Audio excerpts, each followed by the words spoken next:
through them your I mean go back And there'll be a link there. Some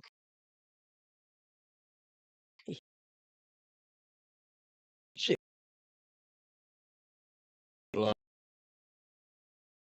on my goodness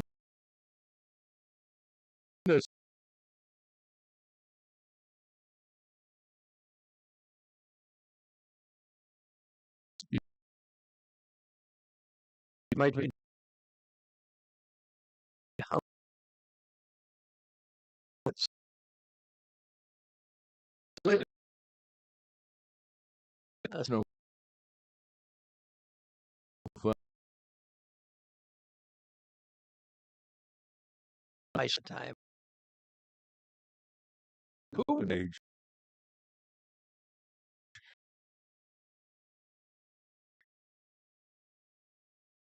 Oh, see,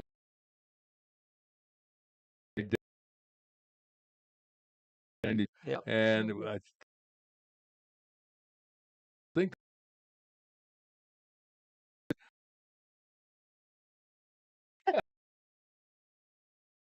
something. I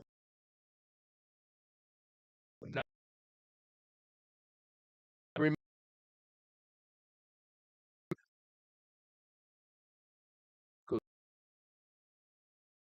because another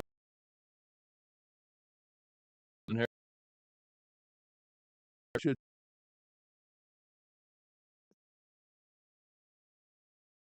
little so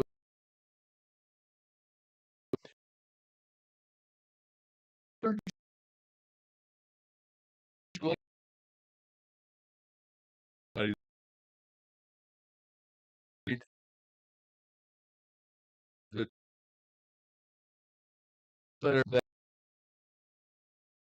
that or see,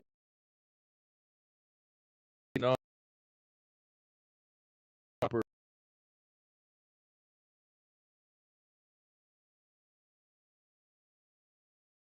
word joke.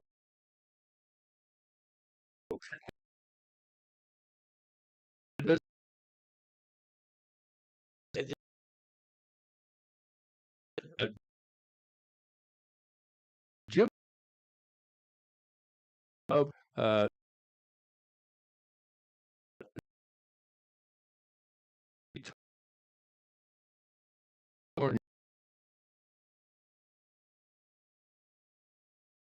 and kids say that the guy what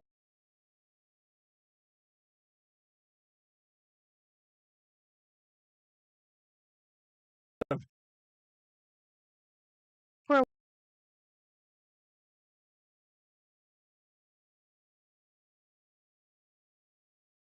uh, that's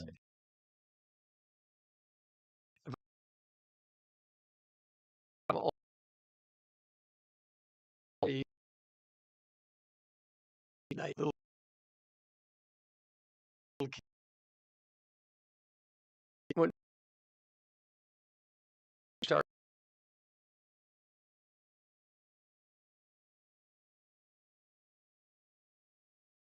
or did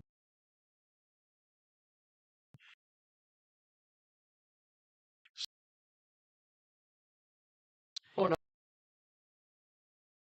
how you does this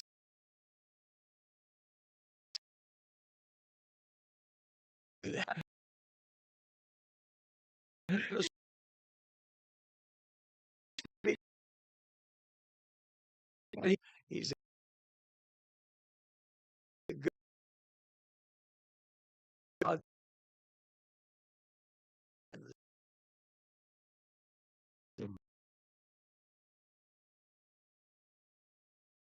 was it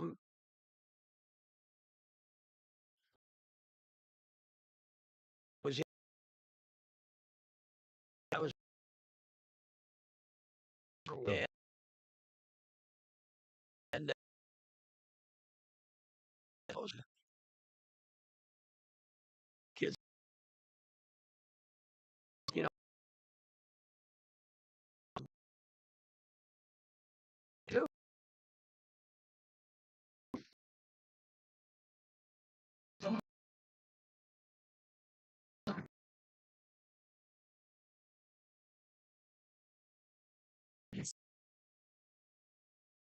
Just,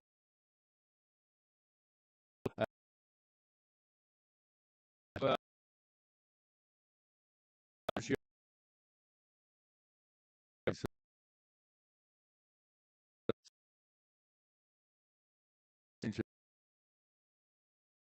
that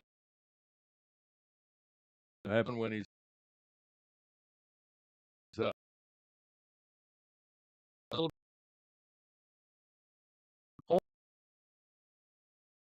more world with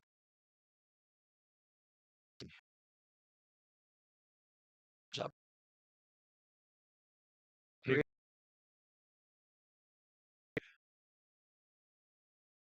big Germany. And the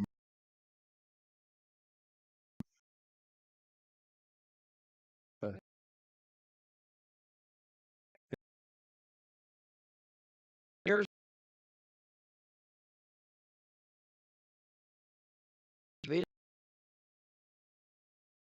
and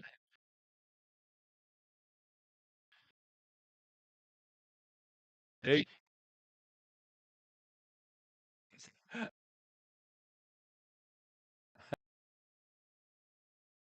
but for me,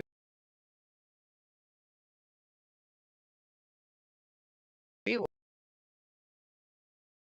it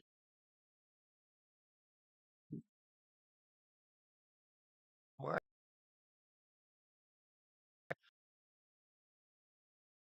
but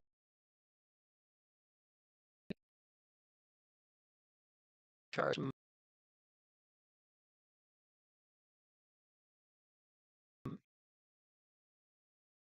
I'm getting I that you know, well, we didn't know anybody who moved to Peoria.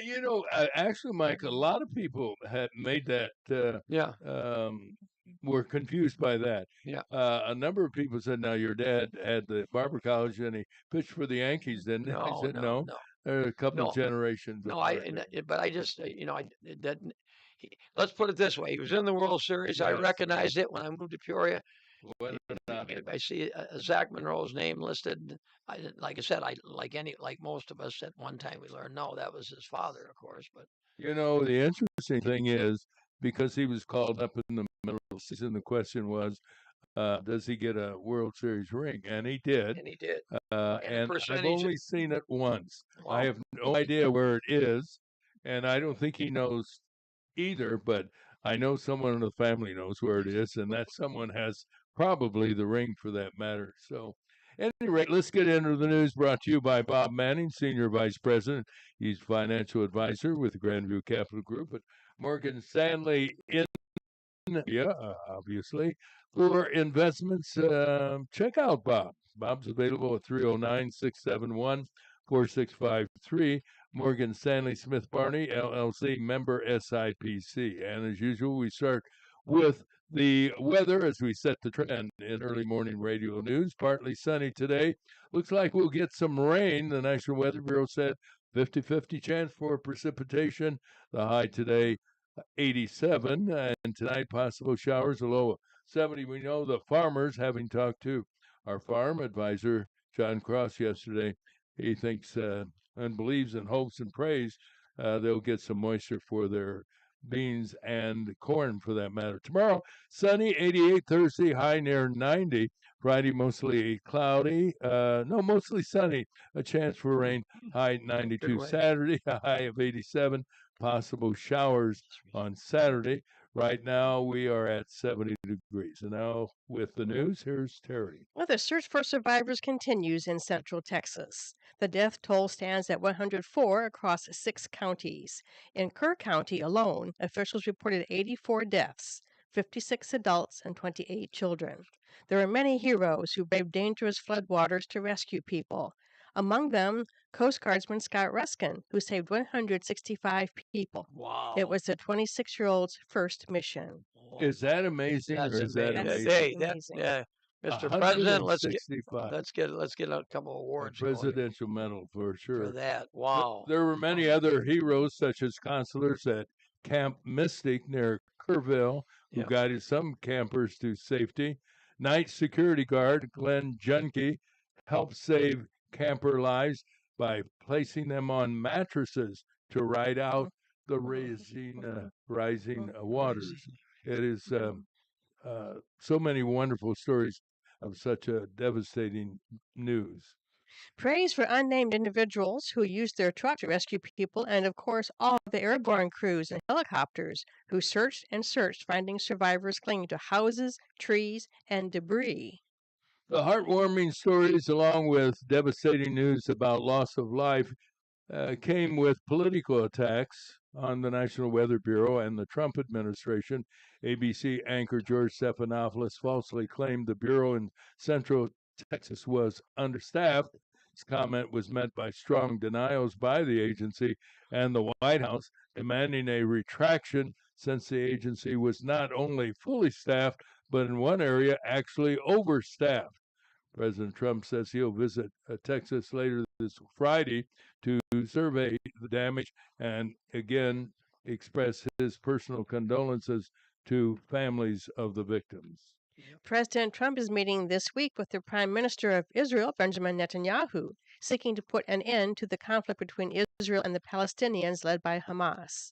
His ongoing efforts to bring peace in the world have not gone without notice by Netanyahu, who told Trump last night that he is nominating him for the Nobel Peace Prize. In other news, some ICE agents in McAllen, Texas, ran into an ambush by a gunman who opened fire on them. The gunman, armed with tactical gear and a rifle, was shot dead, ending the threat not before a McAllen police officer was hit by a bullet from the shooter. The officer expected to recover. It happened at a Border Patrol facility in the state. The incident comes as the rhetoric against ICE agents by Democrat officials and the national media increases. Los Angeles Mayor Karen Bass is demanding the removal of all federal agents in the city where illegal criminal immigrants are living. Officials with United States Immigration and Customs Enforcement have told the mayor to get used to their presence. They are here to enforce federal law. The winner of New York City's Democrat primary, Zohran Mamdani, is not looking so good these days. First, it was revealed he claimed to be a black American on his student application for Columbia University. Now it's been disclosed he scored between 2,100 and 2,300 on the SAT, which is well below the median of students admitted to the university in 2009. But he could be the next mayor of New York City. How fitting and appropriate. Attorney General Pam Bondi has announced the end of the government's inquiry into the life of the late Jeffrey Epstein. Specifically, was there a list of so-called clients who visited the Epstein retreat? Bondi said yesterday no such list existed. She's taking a lot of heat over the announcement. There have been numerous statements about such a list during the Biden administration, as well as the Trump Attorney General. Peoria County and city officers are searching for 34-year-old Adonis Dent. He's accused of home invasion in Bellevue. Dent allegedly broke into a house yesterday morning and then fled the scene. He's wanted for domestic abuse, theft, and unlawful possession of a weapon by a felon. Anyone with information that could lead to his arrest should call 309-208-6382. Peoria police have found and arrested a third person in the shooting death of 20-year-old Scott was gunned down near Martin Luther King Park, June 20th. Police said they apprehended a 17-year-old who was with previously arrested 18-year-old Cameron Bell and 20-year-old Christopher Adams when Scott was murdered in a drive-by shooting. Well, something good happening in that part of the city of Peoria. We need some good news. Officials with Pivotal Partners and Peoria Opportunities Foundation have announced plans for a 52-unit apartment complex for seniors 55 and older called MacArthur Senior Flats. The $18 million project will consist of 45 one-bedroom and 7 two-bedroom apartments. It'll be located at MacArthur Highway and West McBean. Rental costs will be determined by income. Construction will not begin until next year with a completion date in 2027. Those are some of the stories we're following. Let's hear from WAZU, brought to you by Matt Wall, CPA with Gordon Stockton Wall for more than 40 years. Matt has been handling tax returns and other financial matters for individuals and businesses. Here's his phone number, 309 692 4030. From the WCBU Newsroom, I'm Ben Howell. Morton residents are paying a village sales tax for the first time. The 0.75% tax was unanimously approved by the village board early this year and finally implemented last week. Mayor Jeff Kaufman says the city has worked for years to keep their sales tax low, but public safety is a priority. We just thought if we ever needed it, we wanted to use it for fire. And safety, fire, police is our number one job. Kaufman says full-time firefighters, paramedics, police, and law enforcement canines are goals for the new tax revenue. Healthcare organizations in Illinois say they are preparing for the worst after President Trump signed his big tax bill into law. Mawa Iqbal has more. The budget reconciliation bill does many things, but what healthcare groups like the Illinois Health and Hospital Association are most concerned about is Medicaid. The plan calls for a drastic cut in Medicaid spending. The IHA says hospitals that serve Medicaid patients will be forced to eliminate staff and services as a result. In a statement, the group says communities that already face barriers to care will be hit the hardest. Planned Parenthood of Illinois echoed that sentiment. They say 40% of their patients rely on Medicaid to cover costs. I'm Mawa Iqbal. Central Illinois Community Development Corporation Executive Director Shagun Babalola says they're seeking developer interest in proposed clean energy affordable housing development on Peoria's south side. Babalola says the South Village Homes proposal is the nonprofit organization's first project. What we hope to do, especially with a project like this, is to partner, right? We're not going to be doing this by ourselves. We'll be partnering with potential, developers. Babalola says he's hoping to build on his community and economic development experience in guiding the CICDC's efforts to help fill gaps in the region's housing needs. And 49 Tri-County zip codes are on the state's updated list is requiring lead exposure testing for children. They include all 6 Peoria zips, beginning with the 6160 digits. Other communities on the Illinois Department of Public Health's list include East Peoria, Pekin, Washington, Morton, and Eureka. I'm Ben Howell. Get money from somebody. Well, there you have it, ladies and gentlemen. The most comprehensive news on Peoria Radio. I love it. And now we have sports with Michelson. Mike, how are you doing this morning? We're doing all I don't right. mean personally. Yeah.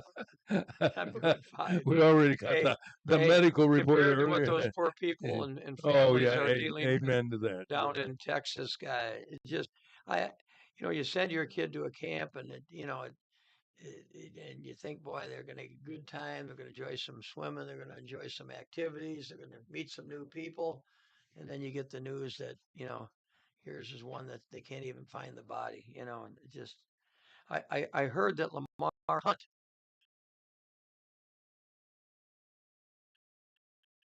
owns the Kansas City Chiefs. He lost a granddaughter. So my guess is that these camps aren't exactly free to go to. You know what I'm saying? And they're either way, but the bottom line is that you would think these would be a nice situation.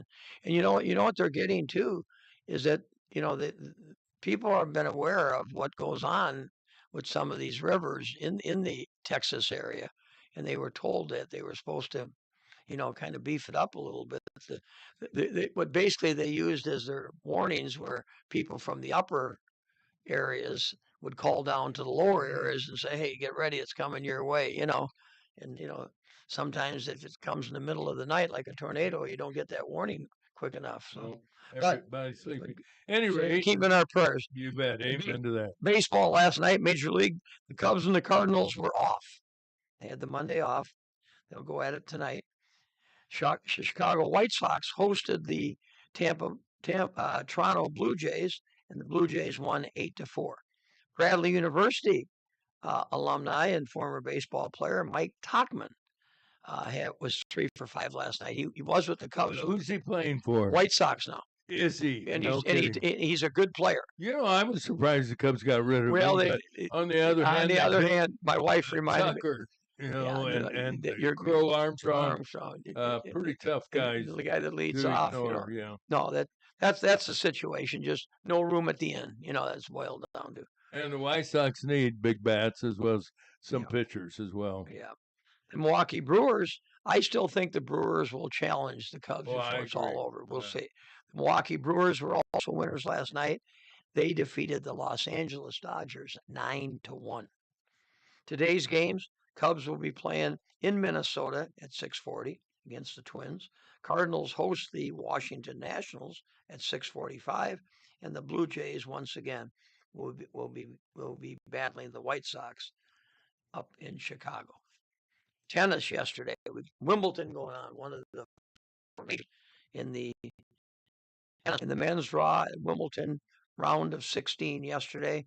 Novak Djokovic picked up a win over D. Minauer after dropping the first set 6-1. So he did lose the first set, but then he won 3 in a row to win that match. American Ben Shelton also won a 4-setter against Sonega. In the stunner of the day, number 1, Yannick Sinner was losing the whole match to a man by the name of Grigor Dimitrov. I believe he's from Bulgaria. Okay, he lost. Sinner, who's the number 1 seed in the world, he lost the first 2 sets and was tied 2-2 in the third set when Dimitrov dropped to his knees in pain with a pec injury. That's in the big chest muscle. Really? Yeah. He had to quit? He had to quit. So Sinner marches on to the quarterfinals, and he was down, like I say, 0-2 in the set, so he was in trouble. Yep. I wonder what the treatment is for that. Yeah. Heat and rest, probably, yeah. Not He- necessarily in that order. You won't have to worry about the rest of this tournament. Oh, yeah. He'll be recuperating. Sinner advances to the quarterfinals. On the women's side, I believe she's was the second last female we had in the Wimbledon tournament left. She lost in straight sets. That means 2-0 in sets to Mira and Drova. The only remaining American winner, Amanda Anisimova, plays today. Anisimova plays today. And I'd like to mention a former player of ours with the summer college team out of Peoria, the Peoria Merchants, Chris Monroe. It sounds familiar. It's It Rogers. sounds a little familiar. Yeah. Chris is a big 6'5", 240-pound guy that just loves to hit doubles and home runs. Yeah. But anyway, he's foregoing another offer to play independent ball this year. He just signed as a new assistant baseball coach with Missouri Western State University down in St. Joe, Missouri. And I am really happy with Chris Monroe, and I'll be Facebooking him here when I leave the station today. On a personal note, if I may, Sure.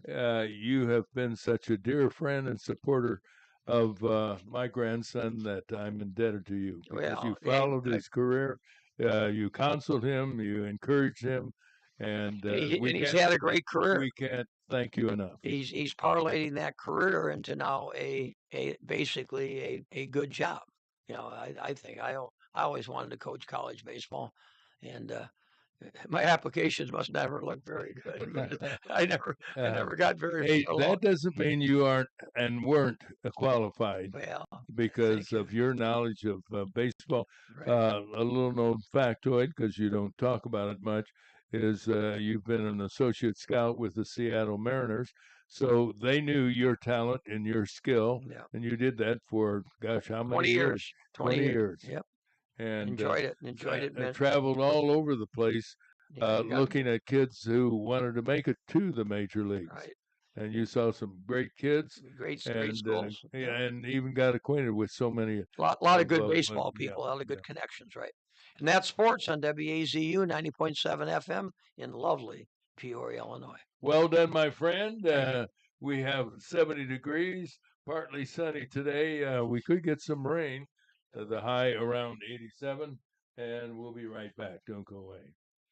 The impact of a meal goes well beyond feeding our bodies, because when people don't have to worry about where their next meal is coming from, they can truly thrive, like Marta. And now we'll hear from our class valedictorian, who with our hard work never ceases to amaze us. Please welcome Marta Moreno.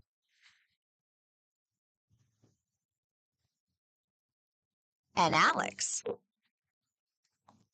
Hey, Alex, how did the interview go? I did it! I got the job! I can't believe it! I knew it. Let's meet up later to celebrate. And Diego. Mom! I got first place at the science fair with my volcano project. That's amazing, sweetie. Congratulations. Because when people are fed, futures are nourished, and everyone deserves to live a full life. Join the movement to end hunger at feedingamerica.org/actnow. feedingamerica.org/actnow. A public service announcement brought to you by Feeding America and the Ad Council. No, you're exactly right. What are the dates for this year's Heart of Illinois Fair? Does it start next week? I know one of the local TV stations did a report similar to what we did a week ago about the cancellation of predominantly wasn't that Terry livestock exhibits The and so livestock forth. shows that were Yeah, so many of postponed, those were. yes. I don't know. I think the canceled would be a better word for it than postpone. Normally, a postpone means we'll have it later, Right. but not a year later. Like in baseball, if a game is postponed, it usually plays the next day, or sometimes when they come back, they'll play a double header or two to catch up. That's what we think about postponement. Isn't that true, Cat? Yeah, no, Punch? postponement Yeah. means you're going to play it. You're going to play it pretty- sometime. Yeah, to me, you say canceled. That means it's probably on the deathbed. You know. Yeah. Yeah, you're right. The So what dates- are the dates? July 15th through the 19th. So We're at the That's next 8th. week. We're at the that's 8th, next right? week. So, So it's the next 15th Tuesday. starts Next- on Tuesday Yep. or Wednesday? Tuesday. Tuesday. Yep. All right.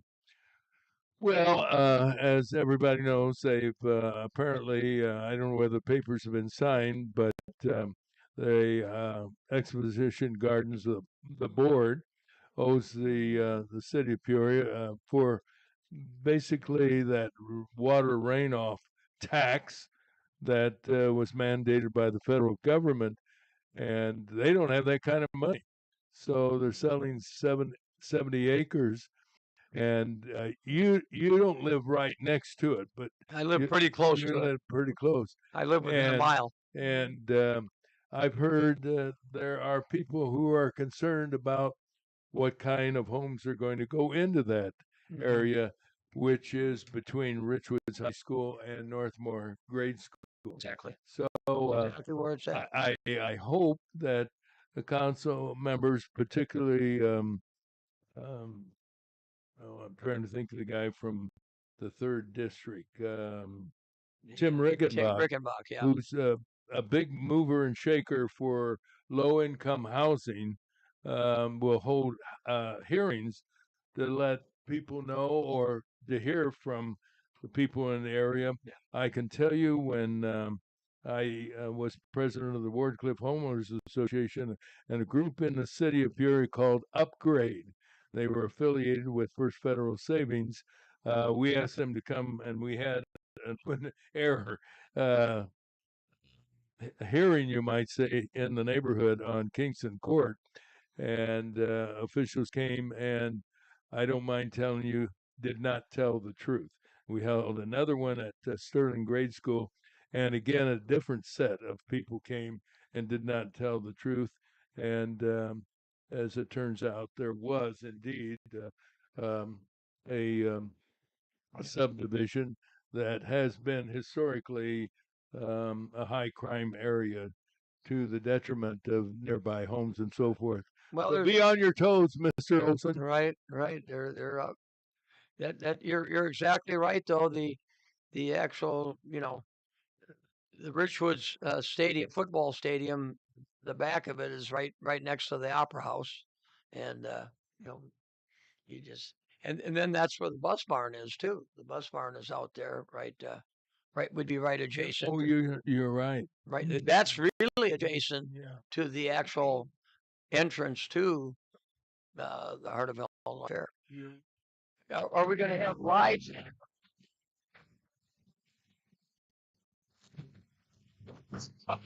Let's make a scroll down. How can you have a carnival? I mean, Old Settlers Days in Metamora, they have carnival. Yeah, you know what? Turkey trot or Turkey Days in Tremont. Yeah, you're right. We'll pick that up following the news this morning. And Headlines with Terry, a presentation of your hometown community banks division of Morton Community Bank, employee owned, locally operated. You can still choose a hometown bank at hometownbanks.com. Member FDIC. The search for survivors continues in Central Texas. The death toll stands at 104 across 6 counties.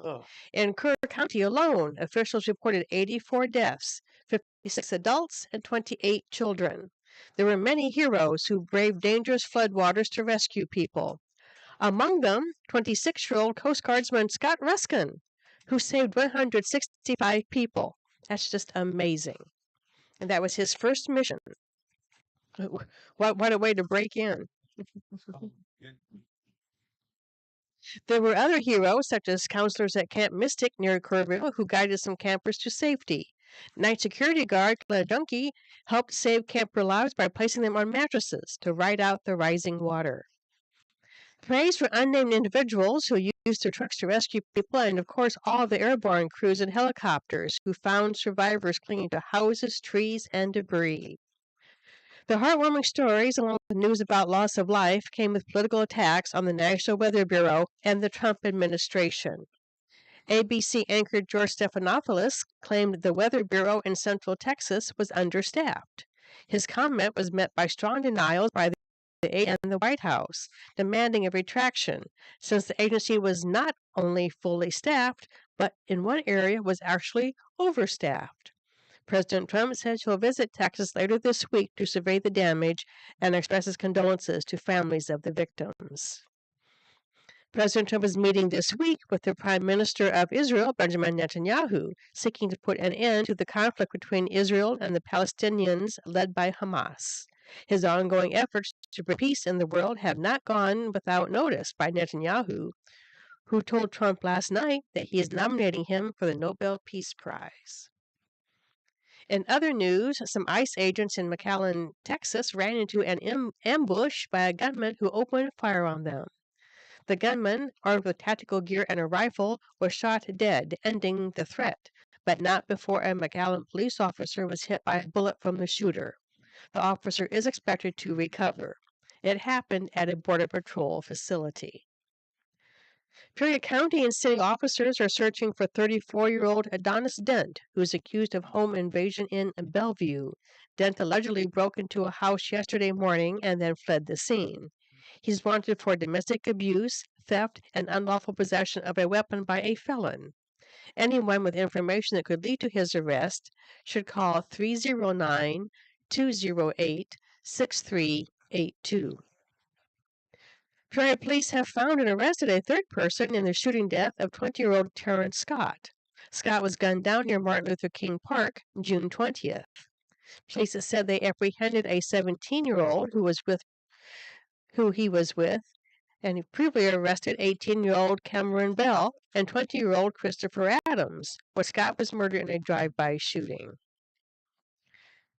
Something good is happening in that part of the city. Officials with Pivotal Partners and Peoria Opportunities Foundation have announced plans for a 52-unit apartment complex for seniors 55 and older.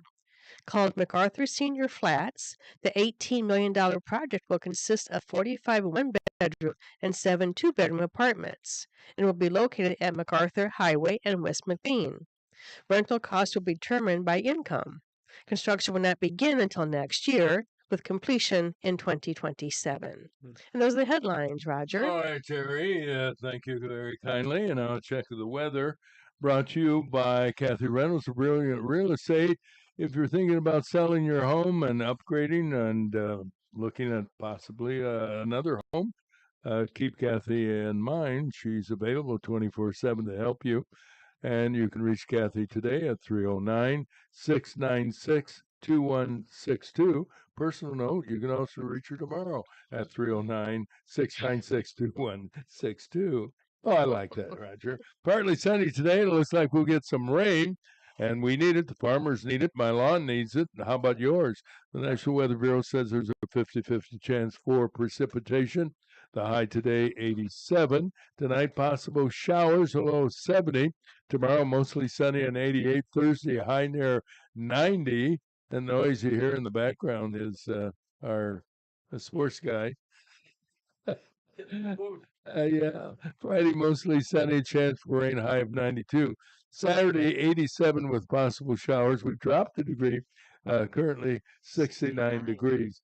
Now, is your wife picking up our program on YouTube this morning? Thanks. Well, recognize that she knows what you're up to. I mentioned that because you have to watch your sugar intake, don't you? Yeah. So she's got her scorecard out. She knows that. Was that your? Mentioned potatoes come in now. Oh, I'm glad. Yeah. I'm glad you brought that up. We want to talk about our guests this morning, and Rick Butler of Tatoes will be joining us in the next hour, and J.D. DeFonso with Discover Peoria and the Peoria Convention and Visitors Facility Agency will also be joining us in the next hour.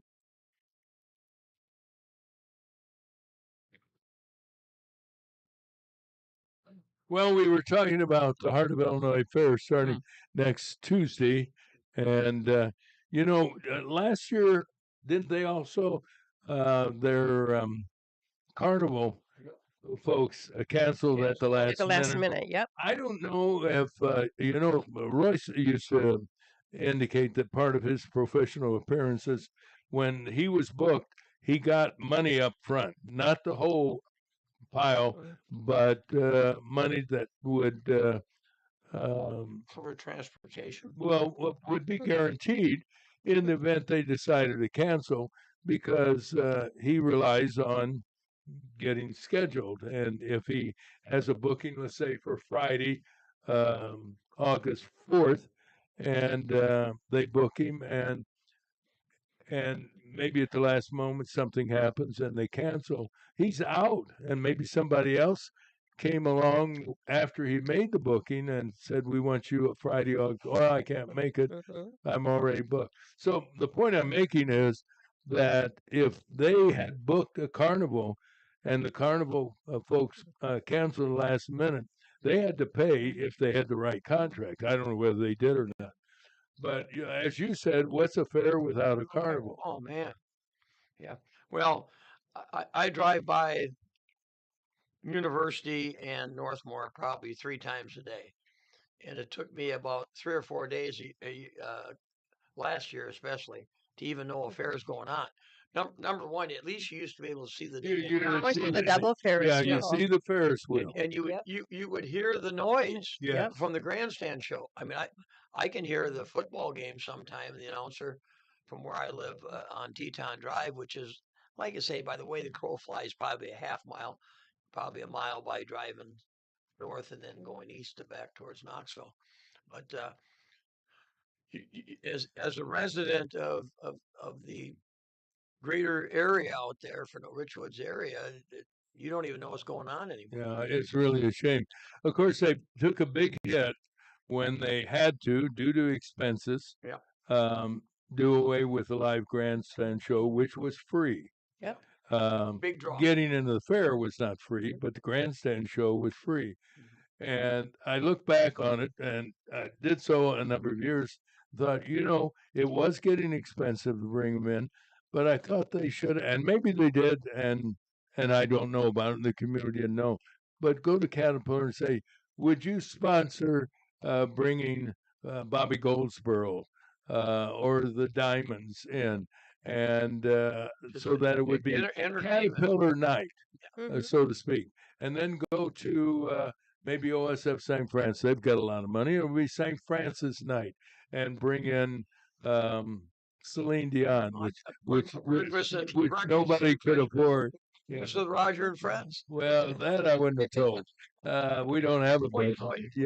But the idea is that were there attempts to get sponsors, because the sponsor would have two benefits. One, they would get the wonderful publicity of community service as a recognition, and maybe, just maybe, that celebrity would visit their business and have a lunch or whatever, and meet employees. And well, then I thought you were going to bring up the other one would be, if I was running it, they would get X amount of free passes to get into the fair. Yeah, good point. And that doesn't cost you anything. Yeah, exactly. But But I don't know whether that was done, but the fair began to its demise when you lost, because let's face it, Peoria people and Peoria area people are cheap, and they want a deal. They want, yeah. And knowledge. And unfortunately, and you look back into some of the great stars.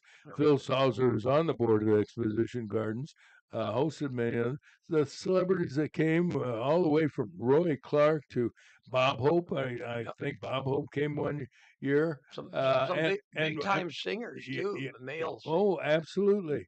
And I know that as these singers became popular, the price of bringing them to Peoria for the Heart of Illinois Fair.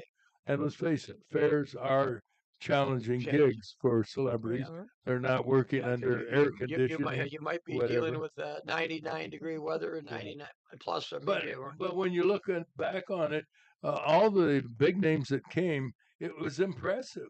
It was very impressive. When Phil Salzer would list the number of celebrities and the names, you think, wow, I can't believe. And that's why thousands and thousands of people. I remember in the early 70s, I was running the Richwoods Little League program at the Richwood site behind Richwoods High School. We'd have to shut down the league for 2 weeks because that was parking. That was parking. And you got St. Vincent's. Heck, they built part of their new church with that money. That they had parking on the south side of Northmore, and then where the right now where the U.S. Postal Office was, that was not there. There was parking over in that lot over there on the east side of University, north of Northmore. Yeah. And I mean, and it wasn't probably $2 at that time or something, but you get $2 off every car. Somebody make. I think one other thing that I remember too, Roger, was so they went with a beer tent. That drew a couple of people, but it also drew maybe some things that went on that you didn't want to go on. Well, we do know fights and things like that. Well, I think that hurt. I think the fights wasn't so much the beer tent. There was a certain element of troublemakers that started showing up at the fair. Yeah, you're right. Maybe particularly late at night. Mm-hmm. And well, see, at some point you got in free too. You got in free at some point. Wasn't it like after 10 o'clock you could get in? Because see, the last grandstand show started about 8:30 or 9. So that might not have been a good idea. But they did. You could get in free at 10:30. I would say 10:30, no later than 11. That would be. But in its heyday, WRL used to broadcast live during the day from the tent, and they had food tents. I mean, that was a big deal. Now, there have been talks that, fairs are declining in popularity. That isn't entirely true. I know the Logan County Fair is very much active every year in Lincoln, the state fair Illinois, still does fairly and well. the state Yeah. fair, Because they have the after big racing. struggling, Yeah. but you know they've got big bucks. They've got taxpayer money to Yeah. help underwrite and have the success there. But they've also had some hits. Did they used to have midget auto car? They've and got big car racing races? there. They've got Yeah. they're Are they still doing it? mm-hmm. Yeah. And the demolition derby, which is popular, is still on. I think you looked that up, Yeah. didn't you, Terry? Yep. As one of the events they were still having, and they still have some free shows. I don't know where they're holding them. As a matter of fact, what'd you find out? Well, they'll be kind of probably along the midway or as you're The walking around. midway that doesn't exist. Yes, it's not there. Yeah.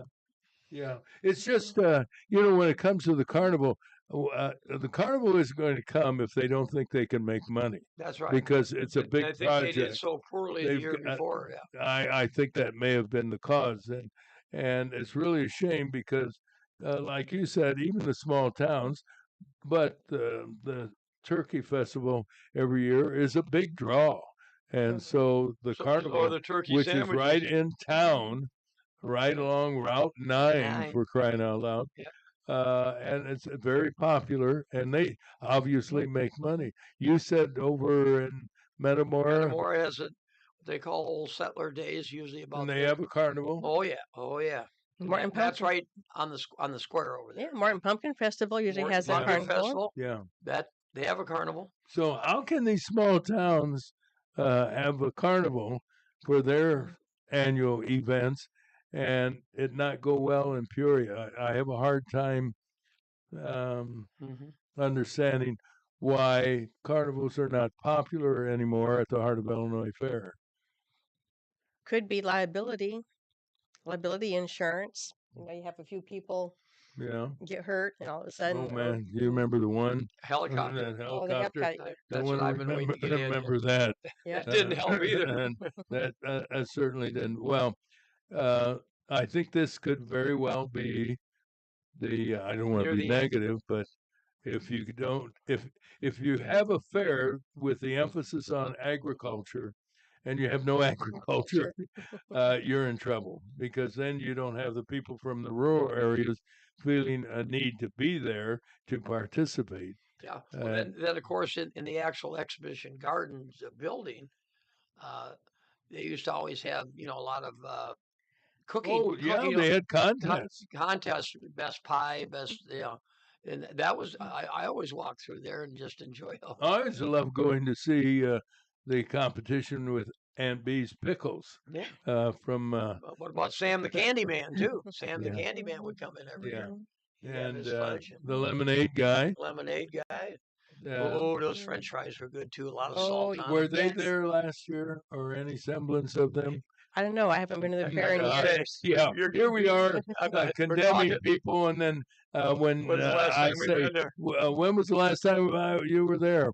Well, there is a little bit of difference in experience. I used to go all the time. I took my grandkids when they were Took- young. exact- took But the boys. There was 2 boys and now I've got 2 girls. But they when they were like 8 and 9, and they would have a good deal too, because they'd give you the bracelet, wristbands, and you yeah. you'd pay like $10 or $15 for the bracelet, and they could go on rides like up till 4 o'clock. What was your absolute favorite, Mike and Terry, ride on the carnival or whatever? The double Ferris wheel. I think so Ferris, yeah.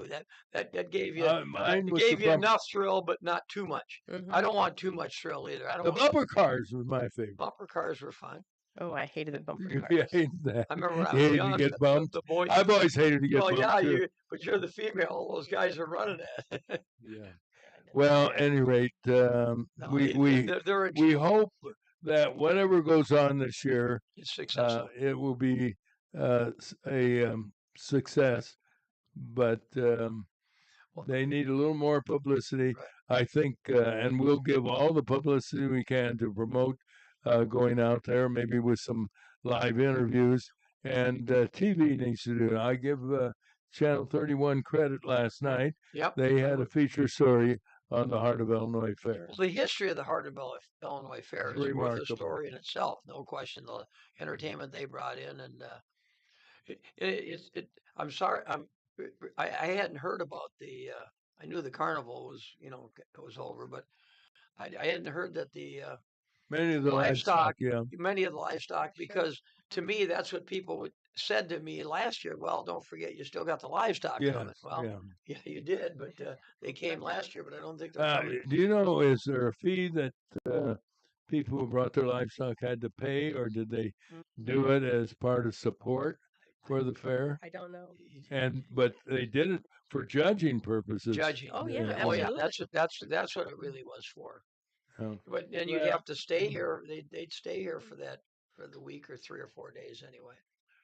At any rate, partly sunny, a high of 87, and we have a pretty good chance for rain today. Let's hope that it materializes.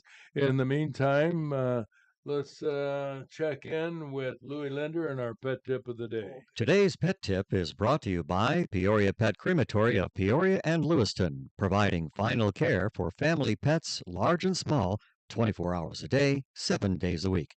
Their phone number is 713-1898. That's 713-1898. More information is available at peoriapetcrematory.com. Pet lovers are dedicated to their animals, all species from horses to turtles and, of course, cats and dogs. If you are a pet lover, learn these little-known, somewhat amazing facts about your pet. Walking with our dogs is important for many reasons, but here is one you may not have thought about. When we walk our dogs, they are always sniffing everything along the way. I call this reading the doggy newspaper, and here is why. Animals mark their territory either by rubbing against an object or by spraying urine to identify it as theirs. Another animal comes along and can smell a single drop of urine and is able to tell a great deal about the animal who left the mark. They can distinguish one animal from another of the same breed. They can tell whether the animal is dominant or submissive. They can recognize and identify the other animal. They can tell what the animal has been eating, know whether the other is a friend or a foe. They can tell male from female, and they can even tell the animal's emotional state. So don't rush your dog and tell him to stop sniffing. Take a little time and let them sniff. He's reading the paper, just like you will do when you finish this walk. Just relax and enjoy this time with your pet. And now that you know what he's finding out about the world around him, discuss it with him. He loves to hear your voice and interact with you, especially a good wet lick on the face after he's done all that sniffing.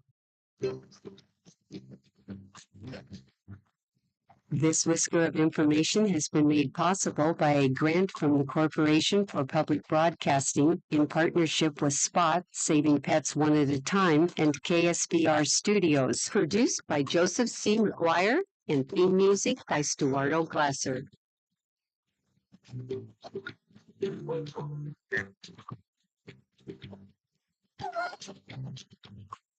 Today's pet tip has been brought to you by Peoria Pet Crematory of Peoria and Lewiston, providing final care for family pets, large and small, 24 hours a day, 7 days a week. Their phone number is 713-1898. That's 713-1898. More information is available at peoriapetcrematory.com.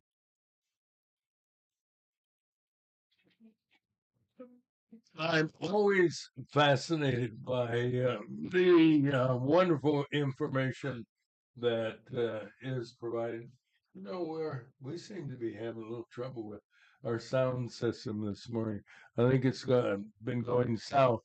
At any rate, I'm always been fascinated by the pet tip of the day and talking about how dogs sniff around. Well, yesterday, we took my dog, Scotty, over to Petco in Pekin, and leading into the building, he sniffed everywhere. It was apparently smorgasbord day for him, because he sniffed everything outside the building, the kind of lobby area between the two doors.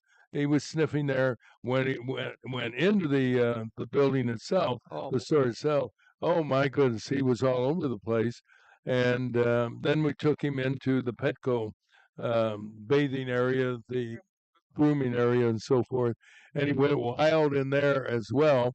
And I guess now he's getting acclimated to what's going on because he was not apprehensive. I handed the leash to the young lady who was going to do the grooming, and he went with her just like, good to see you. I've needed this haircut for a couple of weeks now, and I'm happy to be here. Came back later when they said he was done, and she handed the leash to me and went back, started to go back in. He started to go with her. I said, "Hey, pal, I just paid a lot of money with you. Yeah. You wanna take a stab at what do you think that cost me, including tip? You know, now you tip." And I think we tip barbers now. And when you have your hair done, do you tip your hairdresser? Yeah, oh Yes. yeah. Have you tip my always stylist. tipped? Yes. Well, there was a time when I don't know about women, but there was a time when you didn't tip your barber, but you know you're supposed to tip the barbers now, and so forth. So counting tip, he was bathed, shampooed, and a And haircut. clip. Did it do his nails I'm- too? Did they clip his nails? I don't think so. Okay. I'm going to say at least $75. I'm going to say 110. $73, and that included the tip. Okay. $60. This was interesting. $60 for the groomer, $5 and something for the supplies, and then the Isn't tip. that part of the cut? Yeah. Well, I know. Well, that's you can't breathe now without you better have 100 tipping somebody for something. But you know, they've been doing that for years in Europe. When I was stationed in Germany, I pulled in to a gas station with a young lady that I had dated in Switzerland, and it was in Switzerland. And they came out. The guy came out and put the gas in the car, something we used to do many every years place. ago in Yeah. the 40s. Gas jockey. And they filled it up and cleaned the windshield, and I drove away. And she said, "Oh, that was bad." I said, "What do you mean?" She said, "You didn't tip him." I said, "I didn't tip him. I didn't know you tip people for pumping their They're gas." doing their job. Yeah, you're just doing you're right, just doing the job. I said, "Well, I wish you would have told me." I said, "I would have tipped him and told him to listen to AFN on his radio, for that matter." Well, we have news, weather, sports at the top of the hour on Breakfast with Roger and Friends, live streaming on YouTube. Hope you pick us up on Breakfast with Roger and Friends.com and go to our website and click on Watch Now. And you'll see the lovely Terry Chamberlain and the not so lovely Mike Olson and Roger That's all Monroe. right. I agree 100%. 69 degrees on WAZU FM 90.7 on the radio. And a high today. Well, we'll give you the details, so stay tuned.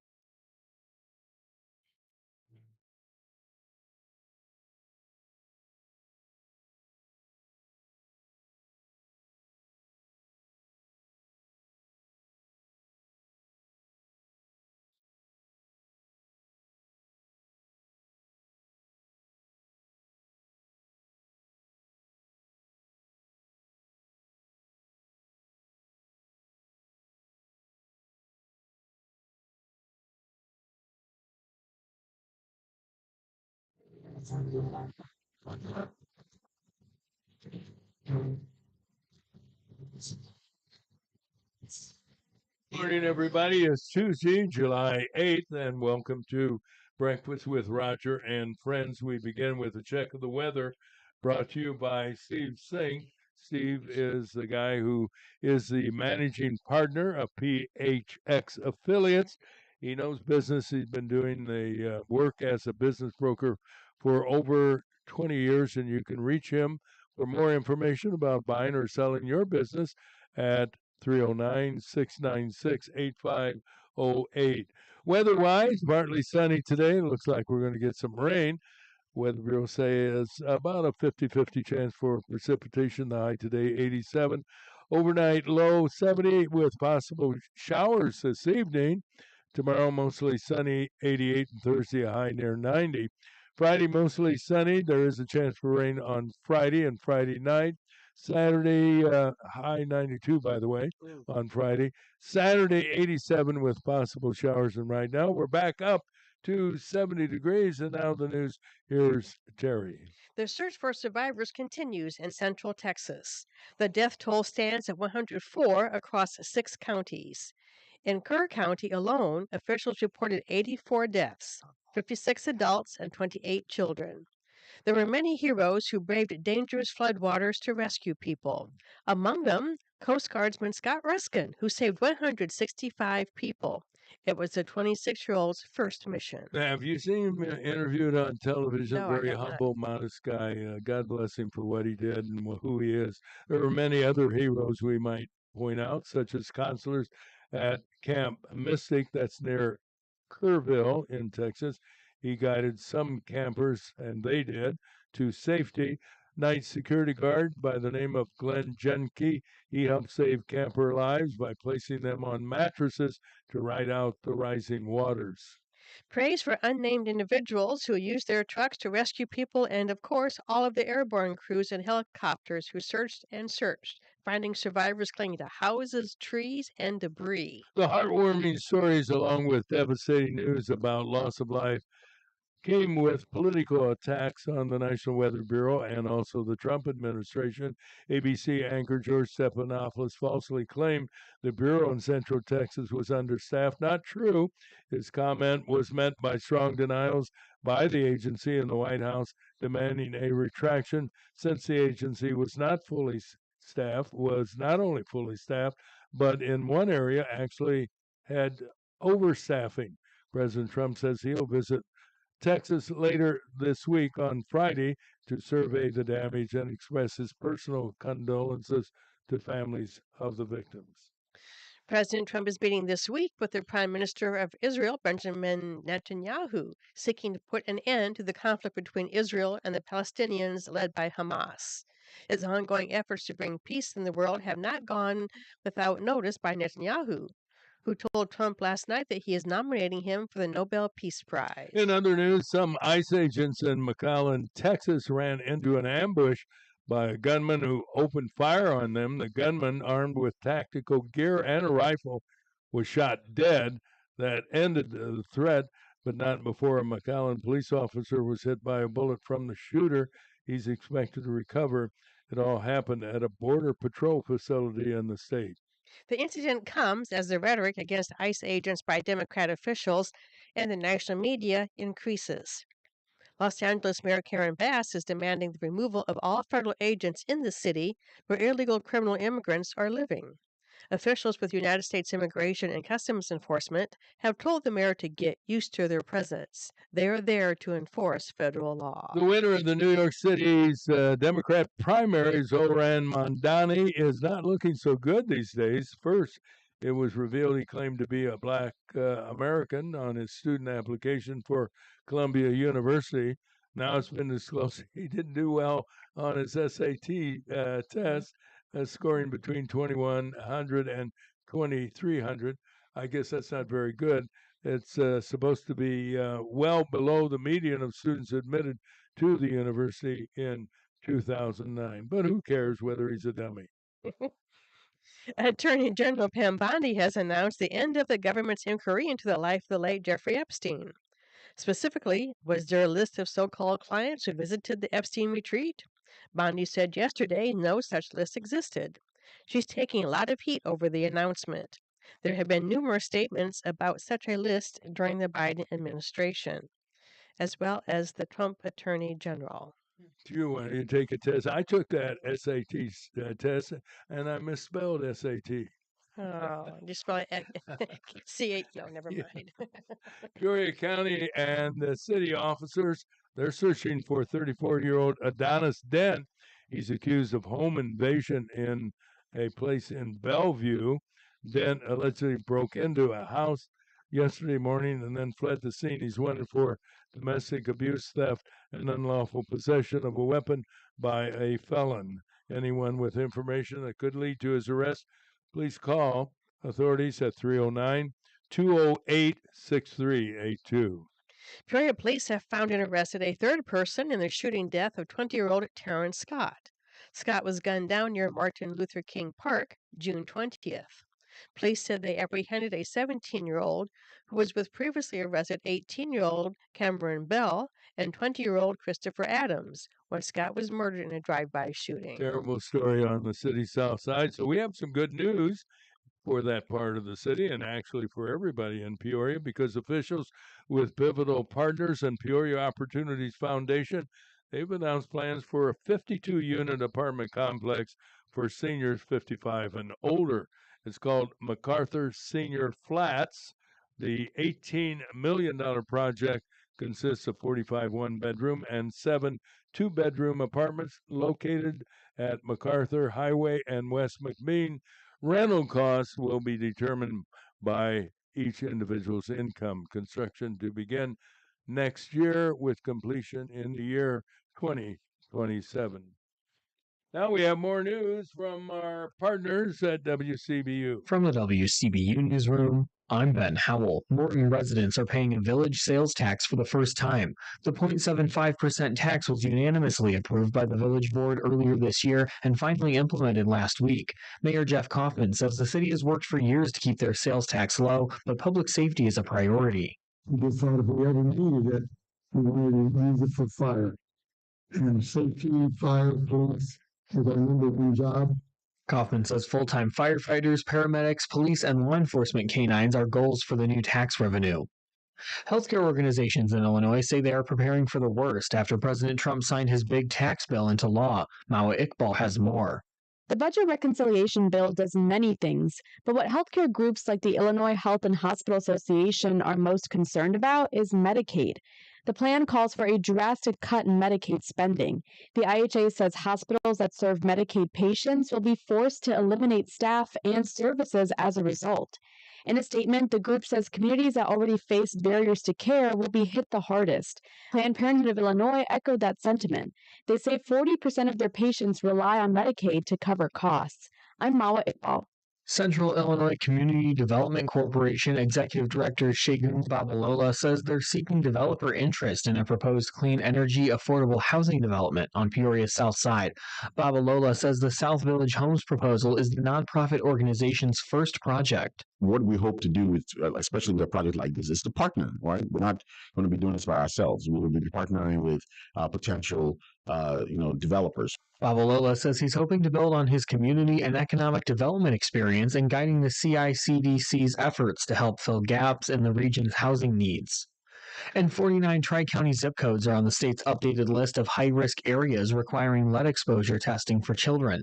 They include all 6 Peoria zips, beginning with the 6160 digits. Other communities on the Illinois Department of Public Health's list include East Peoria, Pekin, Washington, Morton, and Eureka.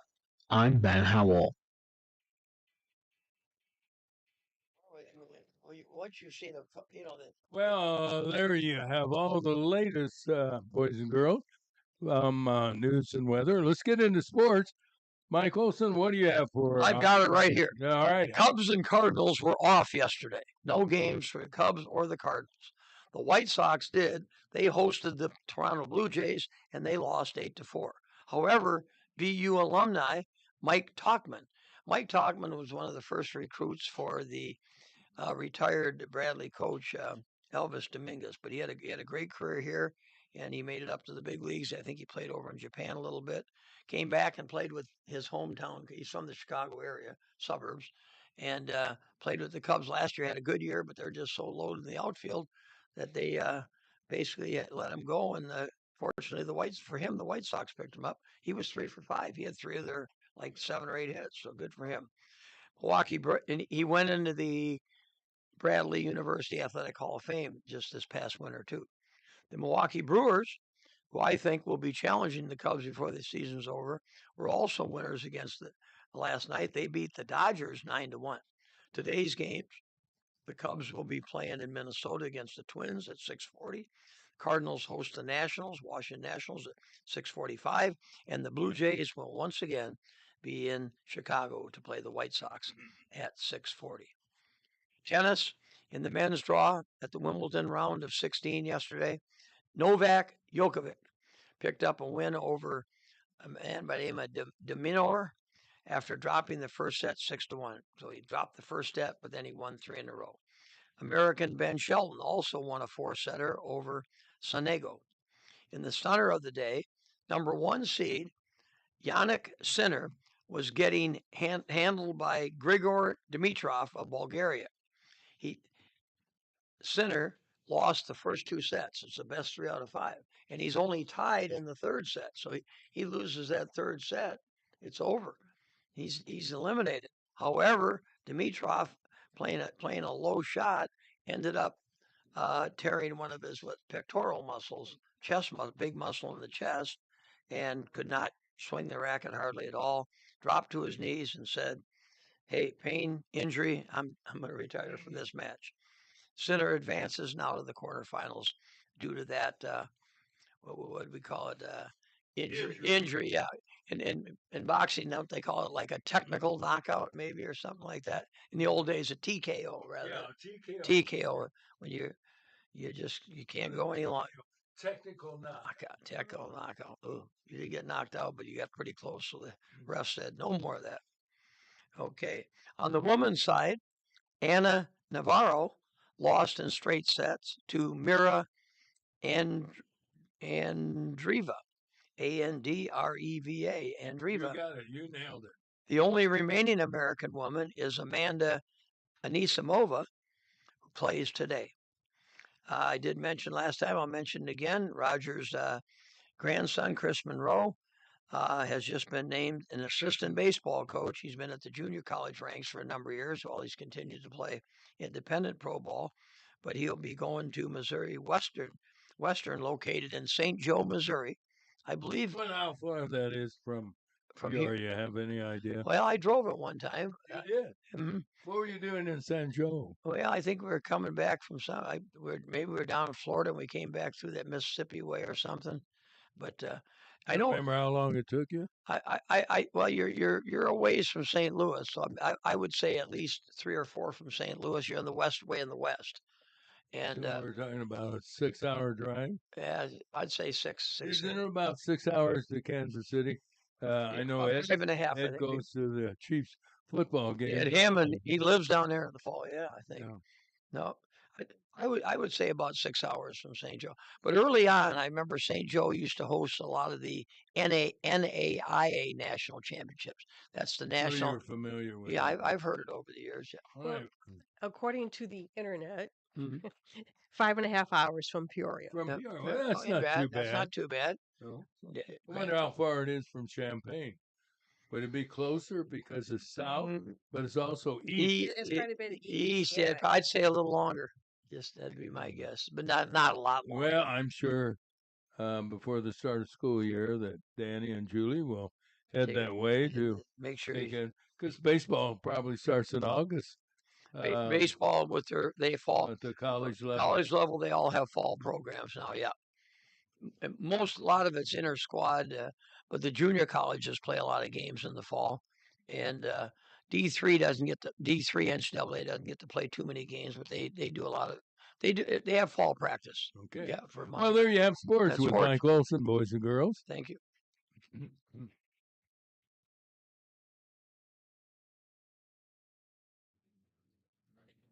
Well, coming up in this hour, we're going to talk to J.D. DeFonso of Discover Peoria and the Peoria Convention and Visitors Bureau.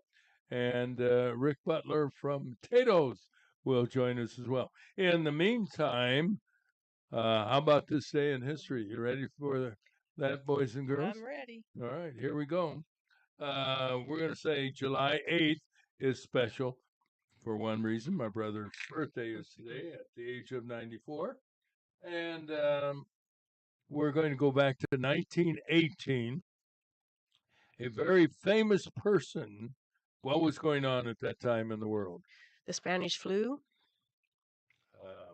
Probably. What was even bigger than that? World War I? World War I, right. Someone very famous was injured in World War I. Now, you're going to ask me what category. or I'm going to ask you what category, or we'll ask each other. Would it be Sergeant York? No. I want you to Okay. let's narrow it down. identify what category: entertainment, sports. Was it a sports figure? No. Was he in Very famous. Was he in the entertainment industry? No. Was he a politician? No. Mike, you can jump in anytime you want to. Thanks. I'm reading about the head coach from Missouri Western. Okay. Yeah. Hey, she's the great the Well, guru. You don't take a backseat. Well, You'll know about this person. I'm not up front. I know that. All right. I'll help you out a little bit in that he was he became a famous writer. Ernest Hemingway. Very famous writer. I mean, very famous. So throw out some names of writers that might have been, in this case, in World War I in the year 1918. Oh boy. I think it's too early, but Edward R. Murrow? Jack London. No. Oh, Jack that's a good one. London is a good guess. Call the Wild. So would he have been like a news correspondent then? No, interestingly, he was working as a Red Cross ambulance driver. Wow. Oh. Okay. And he actually was decorated for heroism and sent home because of what he did. All right, I'll give his initials because I can see the frustration on your faces. E.H. Well, he said Ernest Hemingway. Is that? I didn't hear him say that. Oh, boy. You said Jack London, I thought. Anyway, He did, but Ernest Hemingway. he said Ernest When I Hemingway didn't even first. know what you were talking about. That's why. Yeah. That's like the person that puts the buck in the Well, slot. good for you. I'm Ernest sorry. Hemingway. I did say well, it. Very good. Because when you said famous writer, that was the first thing that jumped to my. That was all the clue I needed. That was all the clue I needed. The penalty on the quizmaster No, thank you, wasn't Terry, anything. for Thank acknowledging you for that. giving him his credit Credit. where credit is due. But you're right. Where was he born? Oh boy. Where or when? Where? Ernest Hemingway. Chicago.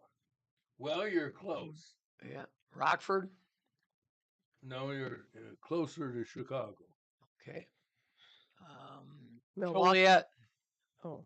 No. In Illinois. Oh, it was in Illinois. Okay. Yes. A suburb. Yes. Okay. Willamette. That's a good guess. Elmhurst. That's another good guess.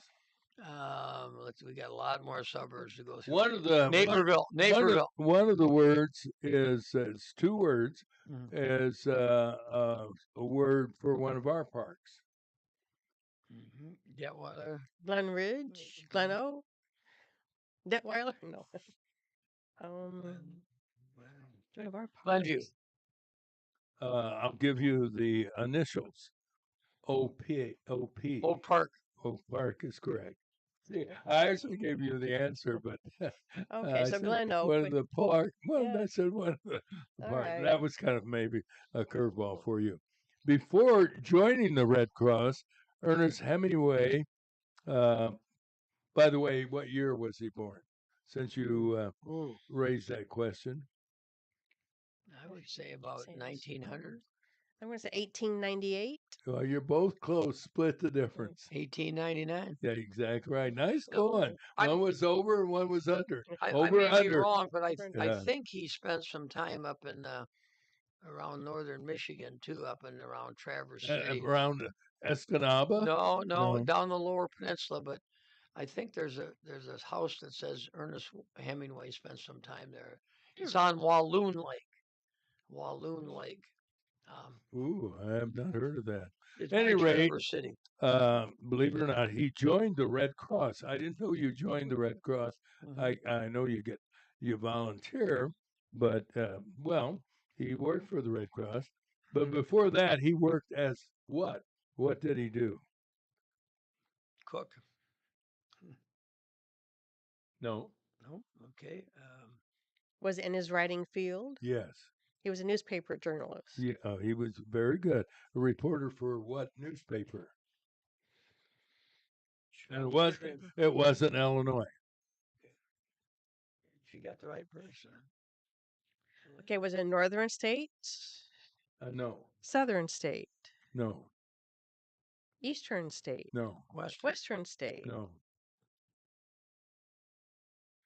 What's in between? Midwest? Very good. That's what's last. Well, I would consider that north. Okay, so a Midwestern state, but Yeah. not Illinois. No. Iowa. The Missouri or the St. Louis Gazette or something. Well, you're not far from it.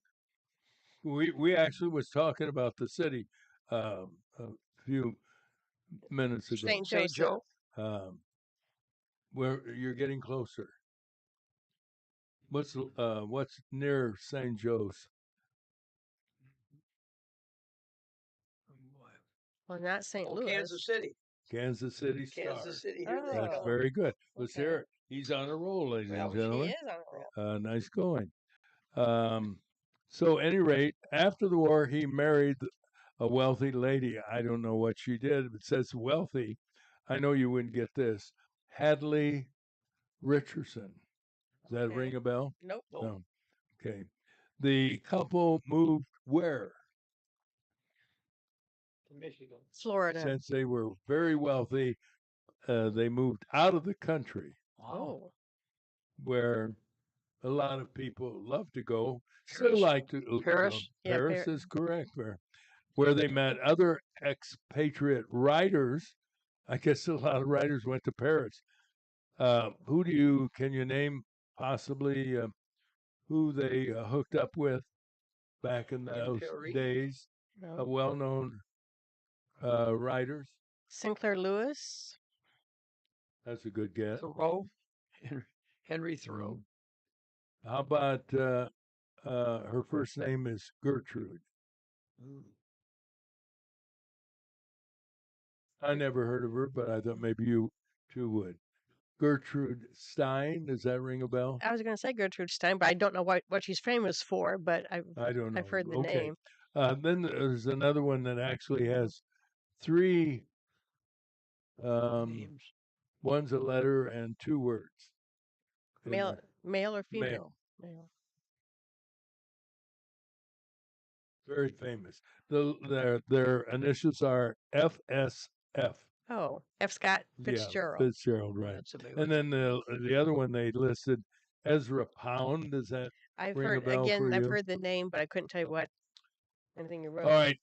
Hemingway, did he kill himself? Yes. Used a shotgun, didn't he? So Anyway, he published his first book of short stories in the United States in 1925, and then followed by another book in 1926. You remember the second? There's no title for the short stories, but the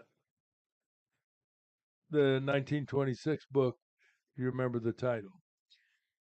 I don't know about the snows of Kilimanjaro.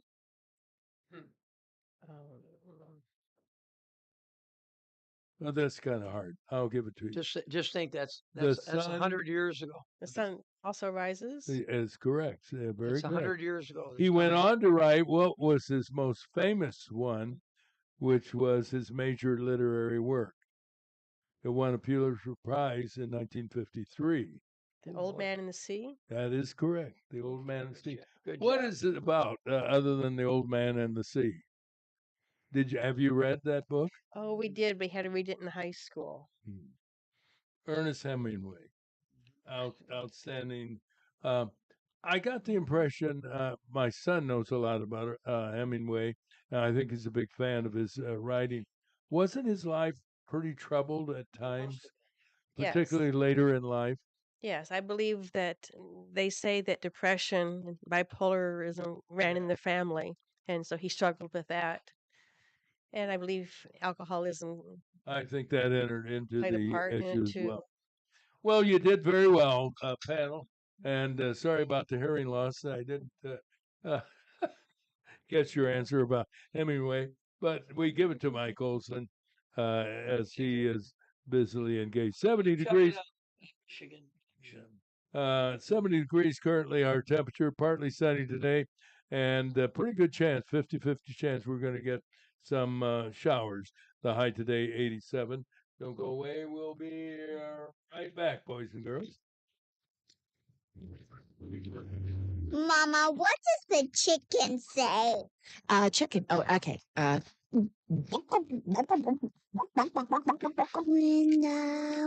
Oh, a wolf. Ooh! What about the tiny dog? Cat. Owl.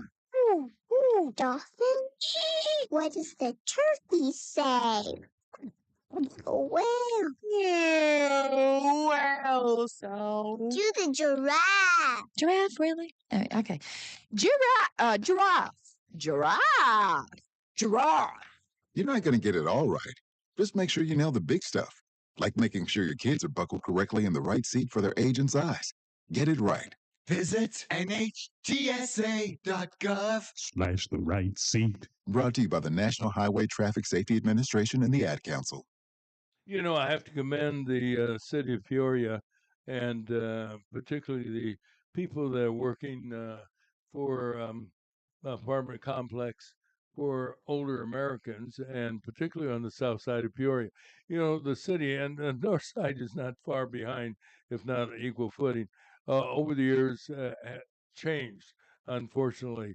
And there's a lot of reasons that we could go into. It's not worthwhile going into, but we need more uplifting stories. And the idea of an apartment complex for people 55 years of age and older is really quite encouraging. A 52-unit apartment building or complex called MacArthur Senior Flats. I don't know about the word flats. Yeah, that's kind of a That's kind of a downer, isn't it? Flats? What do you mean flats? yeah, that's kind of a. I think it's more of almost an uppy type of deal. Yeah. In Should be Europe, yeah. especially Britain, Great Britain, and that they call their apartments flats. So I think they're kind They're of trying to get a little more a little European touch through the yeah, it's a little south more side. cosmopolitan flair. But yeah, when Well, first that's thing like flats to me made me think of If we, yeah, I was thinking about the river. But what were you thinking, Mike? I was just thinking, different names that you hear, condominiums, but that's usually two houses and water, whatever you want to call it. But I don't know. I can live with flats. It kind of makes it sound a little bit. Come on in, buddy. Good to see you. All right. Well, JD is there. So JD's in the house. Let's do our lines.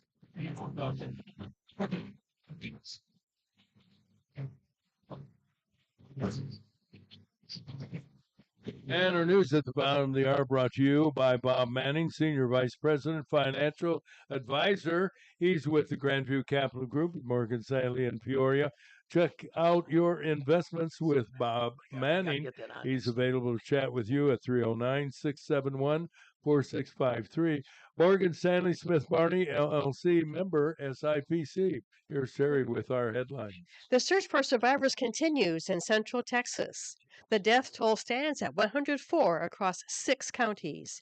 In Kerr County alone, officials reported 84 deaths, 56 adults and 28 children. There were many heroes who braved dangerous floodwaters to rescue people. Among them, 26-year-old Coast Guardsman Scott Ruskin, who saved 165 people. There were other heroes, such as counselors at Camp Mystic near Kerrville, who guided some campers to safety. Night security guard Dan Junkie helped save camper lives by placing them on mattresses to ride out the rising water. There's also praise, of course, for unnamed individuals who used their trucks to rescue people, and all of the airborne crews and helicopters who found survivors clinging to houses, trees, and debris. The heartwarming stories, along with news about loss of life, came with political attacks on the National Weather Bureau and the Trump administration. ABC anchor George Stephanopoulos claimed the Weather Bureau in Central Texas was understaffed. His comment was met by strong denials by the agency and the White House, demanding a retraction, since the agency was not only fully staffed, but in one area was actually overstaffed. President Trump says he'll visit Texas later this week to survey the damage and expresses condolences to families of the victims. President Trump is meeting this week with the Prime Minister of Israel, Benjamin Netanyahu, seeking to put an end to the conflict between Israel and the Palestinians led by Hamas.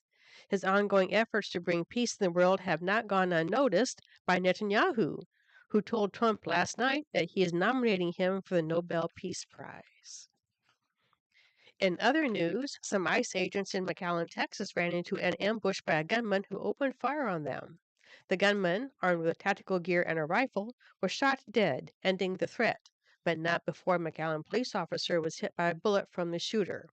The officer is expected to recover, and it all happened at a Border Patrol facility. Peoria County and city officers are searching for 34-year-old Adonis Dent, who is accused of home invasion in Bellevue. Dent allegedly broke into a house yesterday morning and then fled the scene. He's wanted for domestic abuse, theft, and unlawful possession of a weapon by a felon. Anyone with information that could lead to his arrest should call 309-208-6382. Peoria police have found and arrested a third person in the shooting death of 20-year-old Taryn Scott. Scott was gunned down near Martin Luther King Park June 20th. Police said they apprehended a 17-year-old who was with previously arrested 18-year-old Cameron Bell and 20-year-old Christopher Adams when Scott was murdered in a drive-by shooting. Something good is happening in that part of the city, though. Officials with Pivotal Partners and Peoria Opportunities Foundation have announced plans for a 52-unit apartment complex for seniors 55 and older. Called MacArthur Senior Flats, the $18 million project will consist of 45 one-bedroom and 7 two-bedroom apartments and will be located at MacArthur Highway and West McBean. Rental costs will be determined by income. Construction will not begin until next year, with completion in 2027. And those are the headlines, Roger. Yeah, isn't that wonderful news for the south side of Peoria, and really for Peoria for that matter. Well, let's check into the weather brought to you by Sam Lilly and Associates. He's been providing insurance services for many, many folks, young and old, for over 40 years. And you can reach Sam Lilly and Associates at 309-245-4374. Partly sunny today. It looks like we're going to get some rain. The Weather Bureau says about a 50-50 chance for showers. High today, 87. Possible showers tonight with a low of 70. Tomorrow, it'll be sunny, 88. Thursday, a high near 90. Friday, mostly sunny. There's chance for rain on Friday and Friday night. Saturday, 87 with possible showers. I like the sound of that, particularly for our farm friends. Currently, our temperature is 72 degrees. And we're delighted to welcome to our program J.D. DeFonso of Discover Peoria. And we do discover it each and every day. Good morning, J.D. Good morning. It's great to be with you guys. And also the Peoria Convention and Visitors Bureau. Make the distinction between the two. Yeah, it's great. So we're officially the Peoria Area Convention and Visitors Bureau, one of 38 certified convention and visitors bureaus across the state of Illinois. But that's a pretty lengthy word. So we are the Convention and Visitors Bureau, but for short, we go by Discover Peoria. Yeah. So my counterparts across the state also do the same. It's the Rockford Area Convention and Visitors Bureau. They go by Go Rockford. And then Visit Quad Cities is short for the Quad Cities, area convention and visitors bureau. So try to make it a little bit easier. So call it a nickname per se. Yeah, one time wasn't the agency a part of the Chamber of Commerce?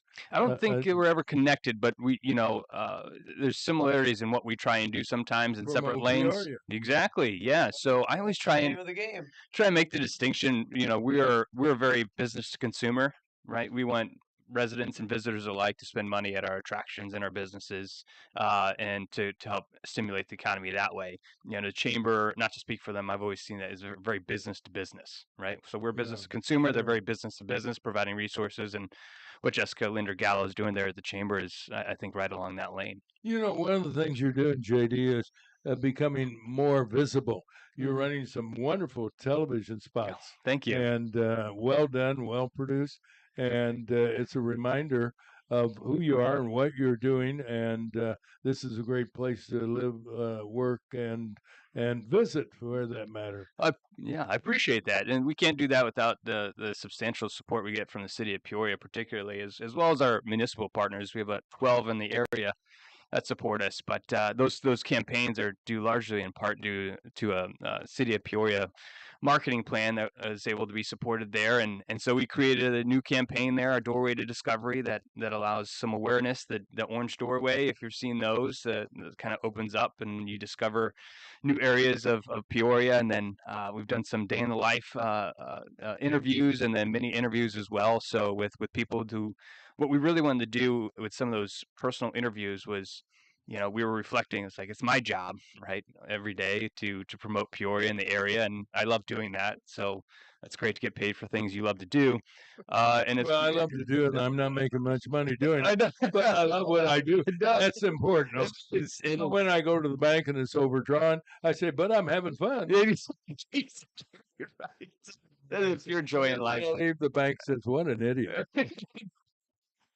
But we really want to find people that could share that sentiment, that that wasn't us, right? That weren't we love to advocate, and we're paid to do that, but it's great to hear from people who naturally love Peoria. And so we would love to hear from those people, and so we get to document that. So now we get to cast that out into our demographics that we know enjoy and discover Peoria, and new markets that should be discovering Peoria all the same. So basically, your job is to sell Peoria. Mhm. And as someone who was born, raised, and educated in Peoria, a graduate of Pratt University, I love Peoria. I don't live in Peoria, just outside of Peoria today. But talk about what sells Peoria? What are the things that you like to promote when you talk to other people about the city of Peoria? Oh, great question, and I think I have to answer it, a couple different ways. Is one, the dynamics of the CVB at Discover Peoria. We have a sales part of the team and a marketing side of the team, and they work very closely together. But sometimes, how we sell the areas is kind of both alongside those two ways. So I'll start with like the marketing side, where you see that Orange Door awareness campaign. We're trying to draw people in and really promote advocacy promote for our residents too, the greatness that our destination has, whether that's the Cat Visitor Center, Peoria Riverfront Museum, Peoria Civic Center, things and events to go do and enjoy. And so it's not quite the leisure side, but it very looks much like leisure tourism, because there's many things you can do outside of having a convention at the Civic Center. And that's really kind of comes into our sales side, where I'll answer, how do we sell that? And this is the tricky part. This is the thing it's not as pretty as the commercials per se, or the materials we'll create, but the sales team that I have is critical to the economic growth of what we bring to our region.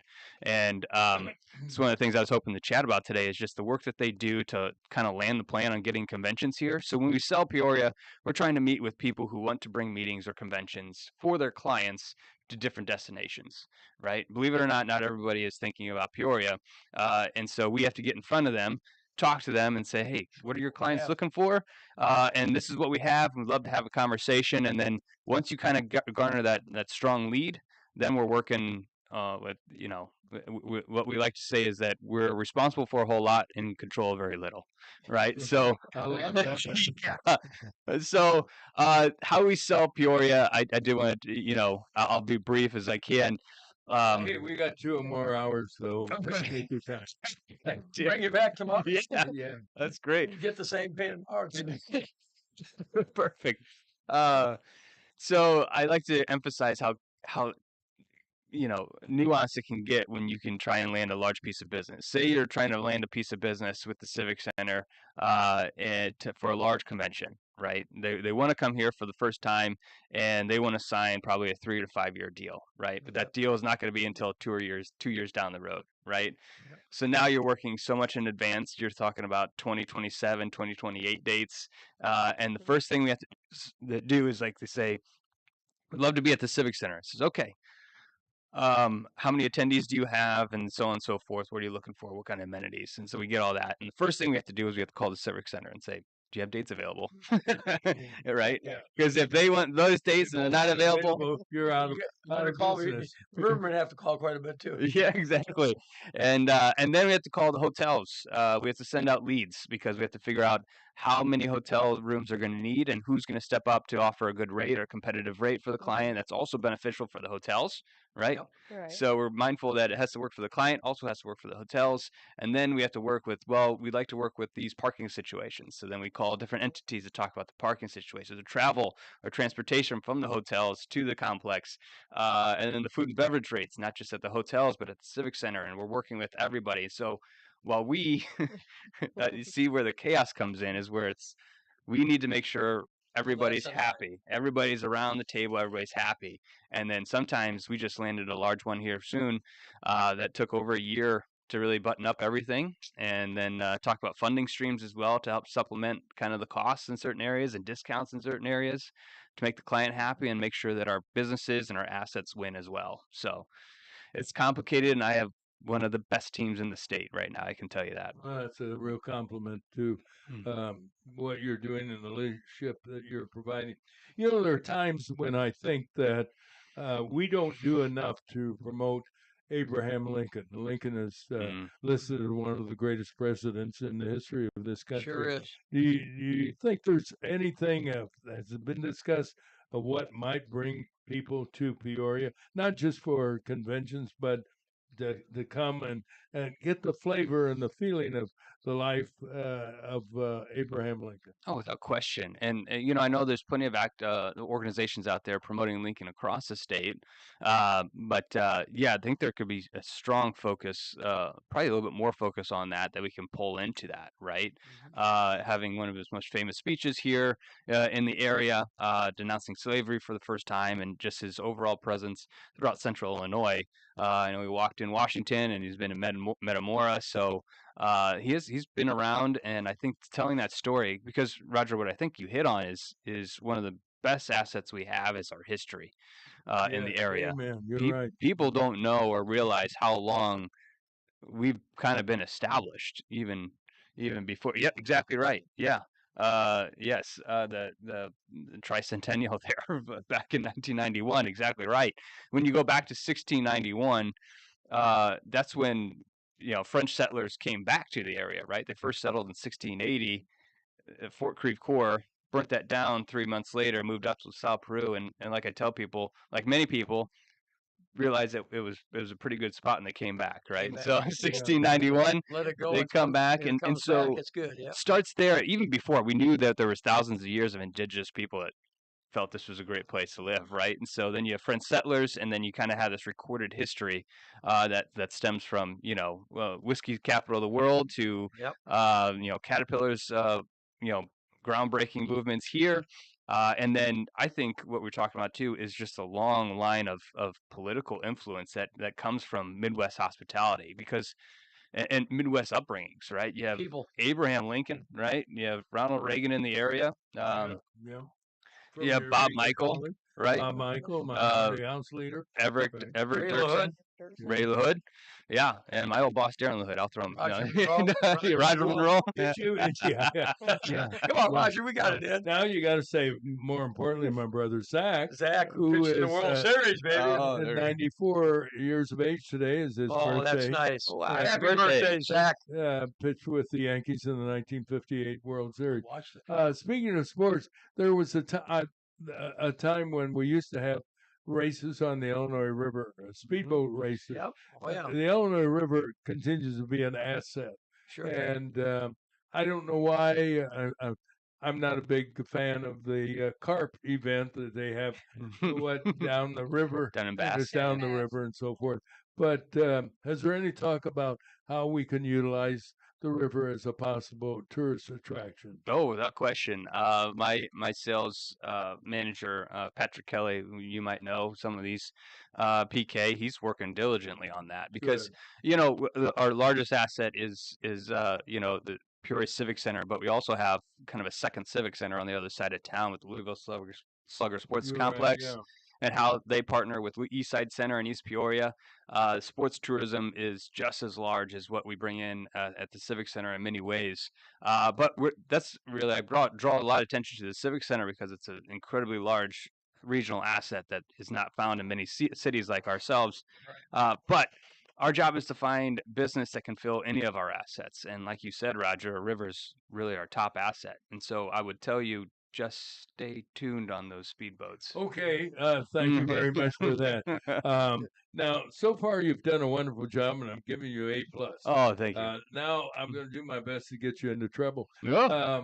The softballs are over. You got some fastballs. You got some fast. Here comes that 106. No, a knuckleball. This is well, hell. Yeah, exactly right. Do you think the city should have stepped in? And because they've bought the Creve Coeur Club and what used to be the commercial bank building, and they're buying land out by your neighborhood. Yeah. Expo Gardens. As that as a background, you think the city should have stepped in and bought the riverboat, not the casino, but the Julia Bell Spirit of Peoria. Bobby Anton. Spirit of Peoria. Because that really. But if people are going to support it, it's not up to the city to provide the financial funding. But it's too bad we couldn't have found somebody to buy it. Yeah. There's plenty of discussion on that, and rightful discussion. And one of the things Spirit of Peoria brought was kind of like this iconic attraction down on the riverfront, right? What other iconic attractions do you have really on the riverfront? I know I've been here a while. I can't think of many, but that was kind of a living. We used to have bass fishing contests Yeah. at one time, and that's gone. But that sat there, right? And whether it was Right. moving or not, it kind of brought, eyes to the riverfront. And I think that brings something that every city needs to have is some sort of iconic attraction, whether you think of it as Like the arch. like the Arch or the Bean in Chicago or Sears Tower or anything like that, right? That's a building. It's a commercial building, of course, but like an attraction, that's why I threw in the Bean. But so that's why it was important, I think. It drew so much. It had history, whether it was how do you do that? But when somebody offers $1 million to buy something that they end up scrapping, I hate to see that happen to such a they had a Caterpillar diesel engine, I think, on it for one of the few that were left in the world, and so the situation was incredibly complicated. To say that it should have been bought for $1 million to match what somebody else was really puts people in a bind. I think particularly around the Horseshoe to say, yeah, we should spend the taxpayer money on this without understanding a path towards being profitable yet per se. Now, could there have been? Possibly, but then you can't have that run by the city. Somebody's got to step up and do it, and nobody was willing to do it. And we weren't capable at the time as a CVB because we were in discussions as to how we could help in that situation. And at the times, it was incredibly tough with staffing and the vision forward and on operations as well. So it's tragic, I think, because that was one time I was really, really disappointed with when asked by our media partners and I wasn't that mad at the media partners. I was mad at the people who took that boat in the middle of the night. I was really, really cross because it's like, that was about as bad as the Cubs dropping the Peoria Chiefs in the middle of the night on Pete Vanaken. No, as well. Going back to the Cardinals. Yeah, goodness gracious. We recovered very nicely. Mm-hmm. One of the things too, I think that's very positive is the cooperation and the coordination between Peoria and East Peoria. Rick Swan of the East Peoria Chamber of Commerce, working together as a team to bring people and organizations, etc., to the Peoria area. Yeah. Rick is a good guy. I've known him many years before I was in this role. And so he's the guy to know in East Peoria above probably anybody else to help get things done. So one of the things we're working on closely now is being around the table with him at the Greater Peoria Leadership Council, kind of this leadership council that I would say replace the CEO council under the chambers area. Has brought a lot of CEOs, and so now they're trying to work with our what they're calling community development organizations, such as ourselves at CVB. It's made up of 5 CDOs: the CVB, the Peoria Chamber, East Peoria Chamber, the Downtown Development Corporation, and the EDC.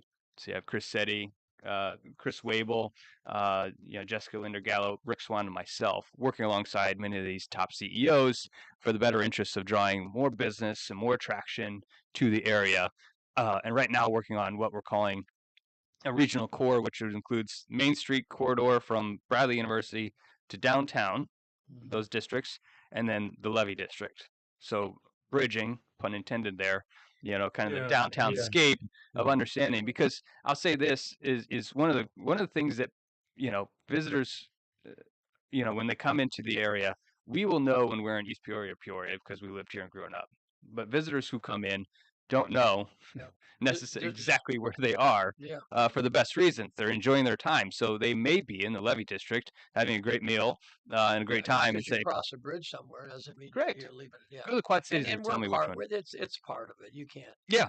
So how do we unify kind of that regional core, that downtown? And when I say downtown, I'm kind of in my mind including that Levy district, because our visitors that come are spending most of their time in downtown and Levy district combined.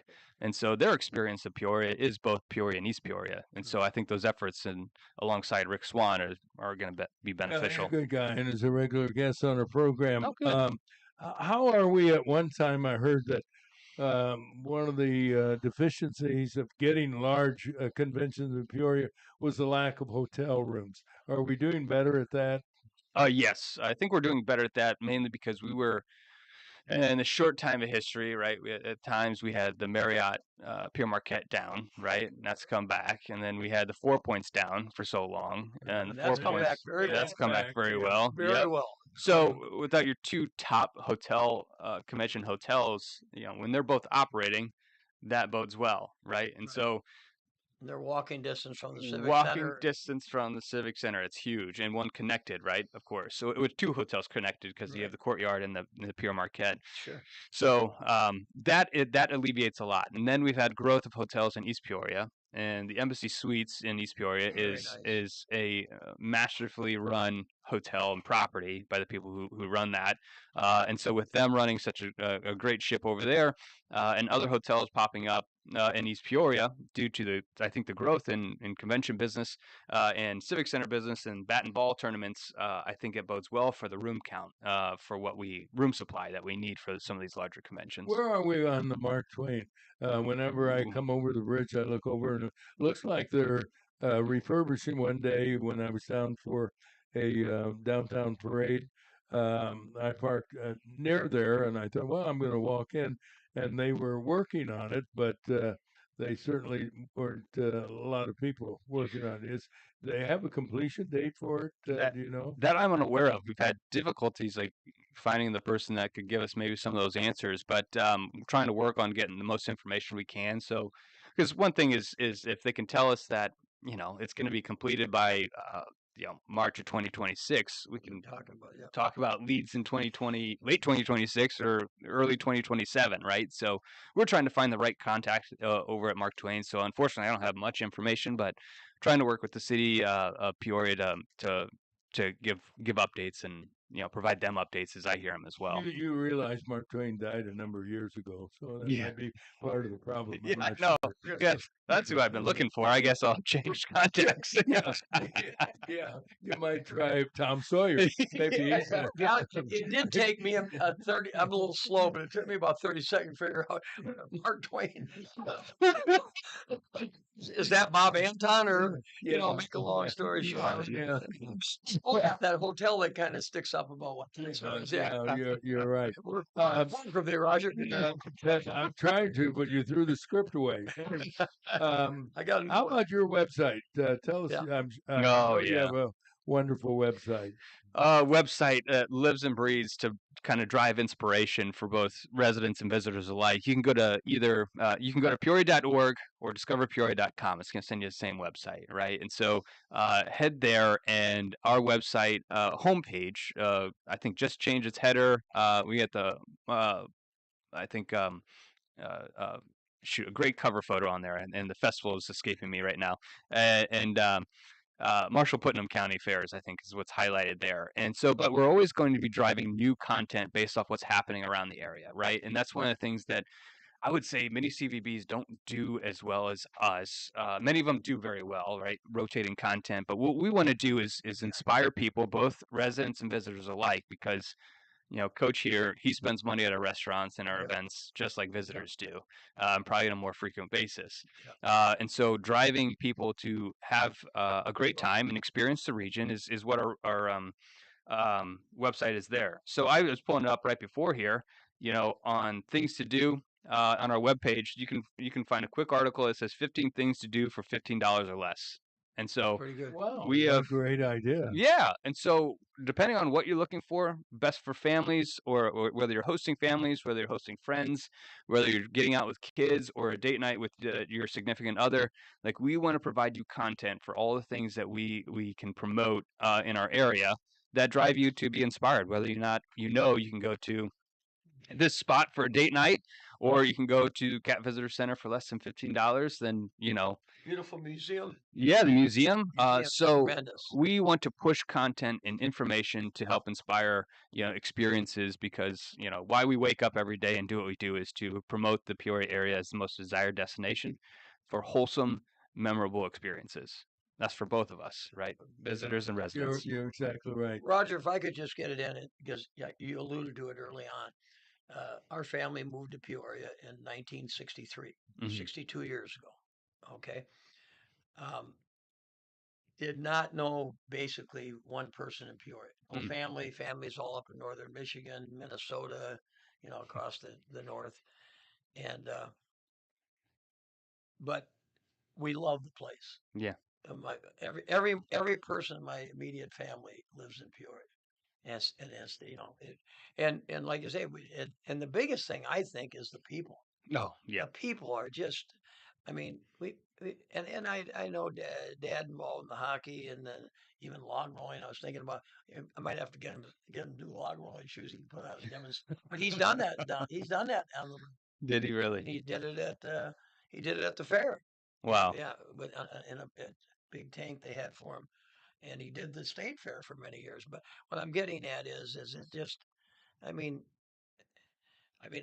Roger to me is almost like a brother. You know what I'm saying? I mean by that we worked on things together, whether it be the Christmas thing. He got me. He's looking for a loan. No. It's working. Thank you. Thank you, Uncle Mike. He got me on this board and this board and this board, and I can't even walk anymore. But other than my wife said, "Can't we cancel some of those things?" Oh, I'm lining up an orthopedic surgeon for his knees right now. I got to get up at 4:45, write my own script, and then come over here and try to walk like I know something. One of the top people that it comes down to great people, I think, and to share a story too. Is that one of the people that inspired me the most, particularly leading up where I found myself in this role, is working when I was in the Young Professionals Organization. This is like my high school football memory, but it was in my professional career. It's like that I always go back to because it was so memorable and so impactful for my career growth. Was the Young Professionals Organization under the chamber, and in 2013 we under the direction of Tim Cundiff brought home that All-America City Award. I had no idea what I was getting into at the time, and we brought it home, and it was done by young professionals in the area for the first time that the National Civic League has ever understood, like young professionals bringing it home. But watching him be positive about every single aspect under every circumstance possible was just inspiring to see Tim Cundiff do that. And I said, I saw this, and one of my best friends to this day and just to see him set an example for being prideful of his hometown and his region, and just drawing more positivity to the work he does. And so that's what I've carried on into this role. Is you can be positive about everything because it's about the people, Coach, and I think that hits the nail on the head. And there's so you're much right. to do, so much to Yeah. do Yeah. at a reasonable cost.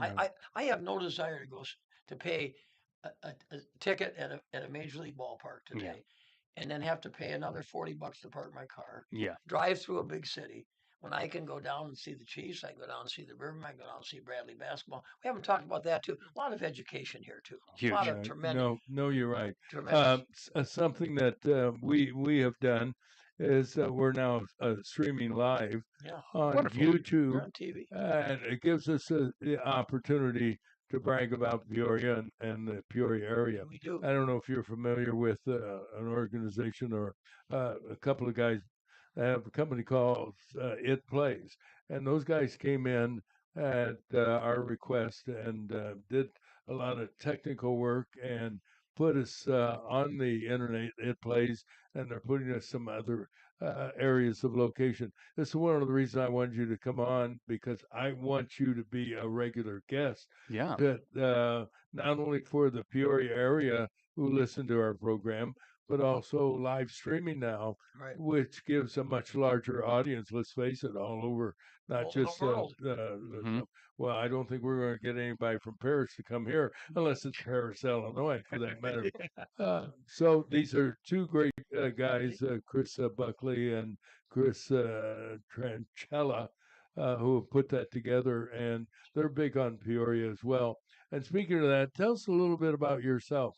Where you're born, Yeah. raised, and educated. Yeah, thanks. Appreciate it. I'd love to come on more regularly. Love talking about this stuff. And so, born and raised here. I was born at OSF right downtown, and then my parents You had were born downtown? downtown OSF. Oh, yeah, okay, all at right. OSF. Yeah. Was it? Whether- Where was that? West Aiken or? No, no, don't go there. Oh, come on. Go ahead, JD. Work with me, okay? But Dad and Mom had a house in West Peoria on Roman Avenue, and so I grew up there until Bradley guy. through first grade, and had my first friend right next door, Andrew Elliott, and then we moved over to Who was Washington. Andrew Elliott, he works at I think Caterpillar. He was Oh, my I first thought friend you in life. said- I thought you said Royce Elliott. No, because he lived in West Peoria for a while. But go That's ahead. it. Yeah. Places. So we moved over to Washington, and when I was going into second grade, and so I grew up there throughout the formative years of my life at Washington High School, and played sports and baseball and hockey, as Coach College? knows. Yeah, well, no, I went to Ball State. Okay. Yeah. brother. And that's the only time I was away is when I went to Ball State University in Muncie, Indiana for 4 years. Yeah. Yes, Letterman's. Yeah, yeah. Went to his College of Communication and there for the building dedication when he was there too.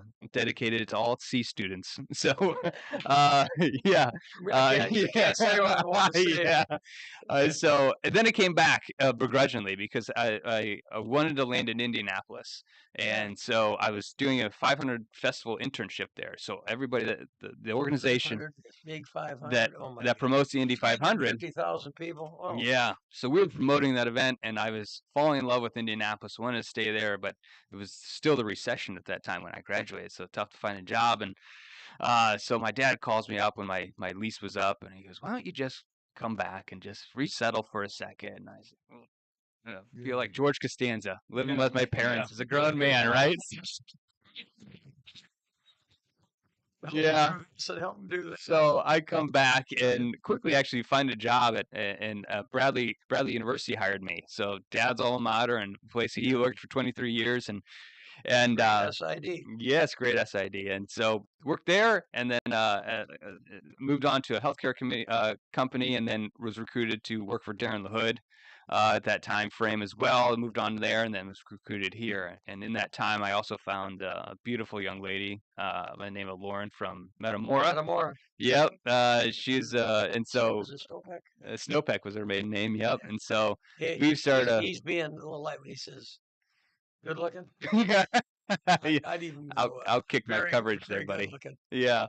So we have a beautiful family. We have 3 kids. Joe is 7 years old. Vinny is 5, and then our daughter Mel is 3 years old. Beautiful. Yeah. So here we are living the dream. Well, God love you. You're Thank you. providing wonderful leadership in the community. You know all about Peoria, and Discover Peoria is a great organization. We thank you for coming in this Thank you. morning. Appreciate it. Very nice. We'll set up a schedule that will be convenient for you to update the people who listen to our program, both on radio and on YouTube and some other outlets as well across the country. Wonderful. Thanks for coming in this morning. Thank you. Look Appreciate forward it. to next You time. bet. People look forward Yeah. to it too. Nice Thank to you. see you, buddy. Nice to see you guys. Keep skating. Katie Thank you. DeFonso of Discover Peoria. You're having breakfast with Roger and friends on Tell everybody to tell WAZU Dan your FM wife what's up. 90.7, wonderful Peoria, Illinois. That's Stay it. tuned. That's what we say. That's my bow.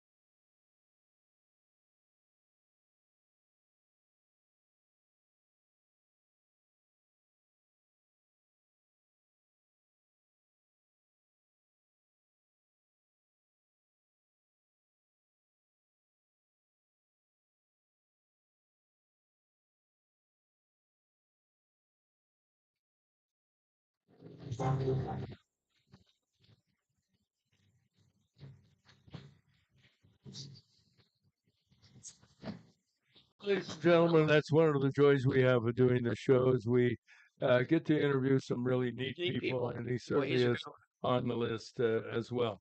Well, let's take a check of the weather brought to you by Advanced Medical Transport of Central Illinois. In a time of need, these folks will be there in a matter of minutes, providing the skilled and advanced pre-hospital care possible. AMT dedicated to providing a better life through better health. Partly sunny today. It looks like we're going to get some rain. Weather Bureau saying about a 50-50 chance, and that sounds pretty good and encouraging for some precipitation that we need, not only for our yards and lawns, but more importantly for our farm folks. The high today, 87. Possible showers tonight with a low 70. Tomorrow, sunny, 88. Thursday, a high near 90. Friday, mostly sunny, a chance for rain. On Friday, the high, a warm 92 degrees. And Saturday, it'll be 87 with possible showers. And currently, we're up to 75 degrees. And now the news, here's Terry. Well, the search for survivors continues in central Texas. The death toll stands at 104 across 6 counties. In Kerr County alone, officials reported 84 deaths, 56 adults and 28 children. There are many heroes who braved dangerous floodwaters to rescue people. Among them, Coast Guardsman Scott Ruskin, who saved 165 people. It was the 26-year-old's first mission. And of course, there were other heroes such as counselors at Camp Mystic, that's near Kerrville. Heroes like the counselors who guided some campers to safety. How about night security guard Glenn Junke? He helped save camper lives by placing them on mattresses to ride out the rising water. There's praise for unnamed individuals who used their trucks to rescue people, and of course, all of the airborne crews and helicopters who searched and searched, finding survivors clinging to houses, trees, and even debris. And these heartwarming stories, along with devastating news about loss of life, came with political attacks. What else is new on the National Weather Bureau and of course, the Trump administration, like ABC anchor George Stephanopoulos, falsely claiming the Bureau in Central Texas was understaffed. His comment met by strong denials by the agency and the White House, demanding a retraction since the agency was not only fully staffed, but in one area was actually overstaffed. President Trump says, meanwhile, he'll visit Texas later this week on Friday to survey the damage and express his personal condolences to families of the victims. Well, he won't be there till Friday because President Trump is meeting this week with the Prime Minister of Israel, Benjamin Netanyahu, seeking to put an end to the conflict between Israel and the Palestinians led by Hamas. His ongoing efforts to bring peace in the world have not gone unnoticed by Netanyahu, who told Trump last night that he is nominating him for the Nobel Peace Prize. In other news, some ICE agents in McAllen, Texas, ran into an ambush by a gunman who opened fire on them. The gunman, armed with tactical gear and a rifle, was shot dead, ending the threat, but not before a McAllen police officer was hit by a bullet from the shooter. Officer expected to recover. The incident happened at a Border Patrol facility in Texas. The incident comes as the rhetoric against ICE agents by Democrat officials and the national media increases. Los Angeles Mayor Karen Bass is demanding the removal of all federal agents in the city where illegal criminal immigrants are living.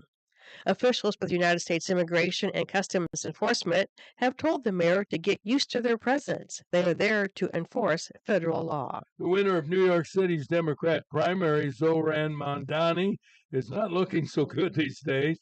First, it was revealed he claimed to be a Black American on his student application for Columbia University. Now it's been disclosed he scored a low between 2,100 and 2,300 on the SAT test. That's well below the median of students admitted to the university in the year 2009. Attorney General Pam Bondi has announced the end of the government's inquiry into the life of the late Jeffrey Epstein. Specifically, was there a list of so-called clients who visited the Epstein retreat? Bondi said yesterday no such list existed. She's taking a lot of heat over the announcement. There have been numerous statements about such a list during the Biden administration. And let's turn to some local stories of interest. Peoria County and city officers searching for 34-year-old Adonis Dent. He's accused of home invasion in Bellevue. Dent allegedly broke into a house there yesterday morning and then fled the scene. He's wanted for domestic abuse, theft, and unlawful possession of a weapon by a felon, and of course for home invasion. Anyone with information that could lead to his arrest should call 309-208-6382. Peoria police have found and arrested a third person in the shooting death of 20-year-old Terrence Scott. Scott was gunned down near Martin Luther King Park June 20th. Police said they apprehended a 17-year-old who was with previously arrested 18-year-old Cameron Bell and 20-year-old Christopher Adams when Scott was murdered in a drive-by shooting. Some good news for the city of Peoria, particularly the South Side. Officials with Pivotal Partners and Peoria Opportunities Foundation announcing plans for a 52-unit apartment complex for seniors 55 and older called MacArthur Senior Flats. The $18 million project will consist of 45 one-bedroom and 7 two-bedroom apartments. It'll be located at MacArthur and West McBean. Rental costs determined by income. Construction will not begin until next year, with completion in the year 2027. Now we turn to WCBU and their news brought to you by Spoon River Home Health, serving families with nurses, therapists, and home care assistants for over 30 years. They're compassionate, professional, and skilled at what they do. Learn more from Spoon River at 309-245-0723. From the WCBU newsroom, I'm Ben Howell. Morton residents are paying a village sales tax for the first time. The 0.75% tax was unanimously approved by the village board earlier this year and finally implemented last week. Mayor Jeff Kaufman says the city has worked for years to keep their sales tax low, but public safety is a priority. We just thought if we ever knew that we wanted to use it for fire. And safety, fire, police is our number one job.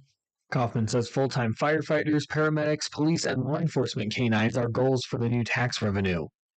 Healthcare organizations in Illinois say they are preparing for the worst after President Trump signed his big tax bill into law. Mawa Iqbal has more.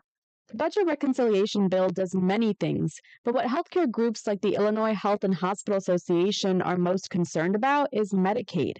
The plan calls for a drastic cut in Medicaid spending. The IHA says hospitals that serve Medicaid patients will be forced to eliminate staff and services as a result. In a statement, the group says communities that already face barriers to care will be hit the hardest. Planned Parenthood of Illinois echoed that sentiment. They say 40% of their patients rely on Medicaid to cover costs. I'm Mawa Iqbal. Central Illinois Community Development Corporation Executive Director Shagun Babalola says they're seeking developer interest in a proposed clean energy affordable housing development on Peoria's south side. Babalola says the South Village Homes proposal is the nonprofit organization's first project. What we hope to do is, especially with a project like this, is to partner, right? We're not going to be doing this by ourselves. We will be partnering with potential, developers. Babalola says he's hoping to build on his community and economic development experience in guiding the CICDC's efforts to help fill gaps in the region's housing needs. And 49 Tri-County zip codes are on the state's updated list of high-risk areas requiring lead exposure testing for children. They include all 6 Peoria zips, beginning with the 6160 digits. Other communities on the Illinois Department of Public Health's list include East Peoria, Pekin, Washington, Morton, and Eureka. I'm Ben Howell. Well, there you have all the news the news that is news on WAZU. Let's turn to sports. Michael's standing by with the latest. Good morning, Michael. Thank you very much. Well, I'm going to open with something I meant to talk about earlier, being a hockey guy and seeing a hockey player in here just a couple minutes ago. Jonathan Taves was the captain of the Blackhawks for many years. Right. That's what made me think about it. I looked up and said, that's him right there. His poster in our studio. Number 19. And it was kind of a funny deal. He didn't play a whole season. And they kept saying he was like sick. Well, I just read the other night that it was just a bad case of COVID that affected other areas too. And he was actually, he hasn't played a pro game. He was with the Blackhawks in 23, and we're going to be. Well, I thought he was with a Canadian team. Well, he might have been just for a little while, but his last real glory days were in Chicago. But anyway, his hometown of Winnipeg, you like hometown talent if you can get it a little bit. I think it draws, just like Joe Girardi did when he came here and played for the Chiefs. But he signed with Winnipeg the other day, and he's hoping to make a comeback. So we'll see what happens. But good luck to him. Good luck to him is right. Cubs and Cardinals were off yesterday. White Sox hosted the Toronto Blue Jays, and the Blue Jays whipped them 8-4. The good news for the White Sox, BU alumnus and Hall of Famer Mike Tauchman, an Bradley University Athletic Hall of Fame. Mike Tauchman, baseball player, went 3 for 5. From Bradley University. From Bradley, yep. Yeah. Was he recently signed, or has he been with them? He's been with the White Sox all year. Oh, yep. Okay. Mm-hmm. And doing well. Plays right field for him every day. I'm glad somebody's doing well with him. Yeah, well, not many. Not many. The Milwaukee Brewers were also winners yesterday, and they beat the Dodgers 9-1. And like I said earlier, I think you're going to see the Brewers before it's over will battle the. Don't rule the Cardinals out. Don't rule them out. I wish I could say that. But okay, all right. Well, I don't want you to say it if you don't want to say it. I can't just say it to say it. It's got to be. I got people that are fact checking me occasionally these days. And they're Cardinal fans, aren't they? Right. Today's games find the Cubs playing the Minnesota Twins. The Cardinals will host the Nationals of Washington, and the Blue Jays will once again be at Chicago. Tennis, the big Wimbledon is going on. There's 4 majors in tennis. Did you ever play tennis? Just recreationally. Okay. Just a couple of those guys. After it was basically during our senior year of high school, and then into that summer. But no, pretty much with baseball. Once it was nice enough outside to swing a bat and chase a ball. In the men's draw yesterday, the big name in the tennis, Novak Djokovic, picked up a win over de Minaur after dropping the first set 6-1. American Ben Shelton also won a 4-setter over Sonoga. In the stunner of the day, number 1 seed Yannick Sinner was on the verge of elimination. He had lost the first 2 sets. You got to win 3 sets and a 3 out of 5 to move on. He was just tied in the 3rd set with a man by the name of Grigor Dimitrov from Bulgaria. That would be part of the Soviet Union, I bet, at one time, wasn't it?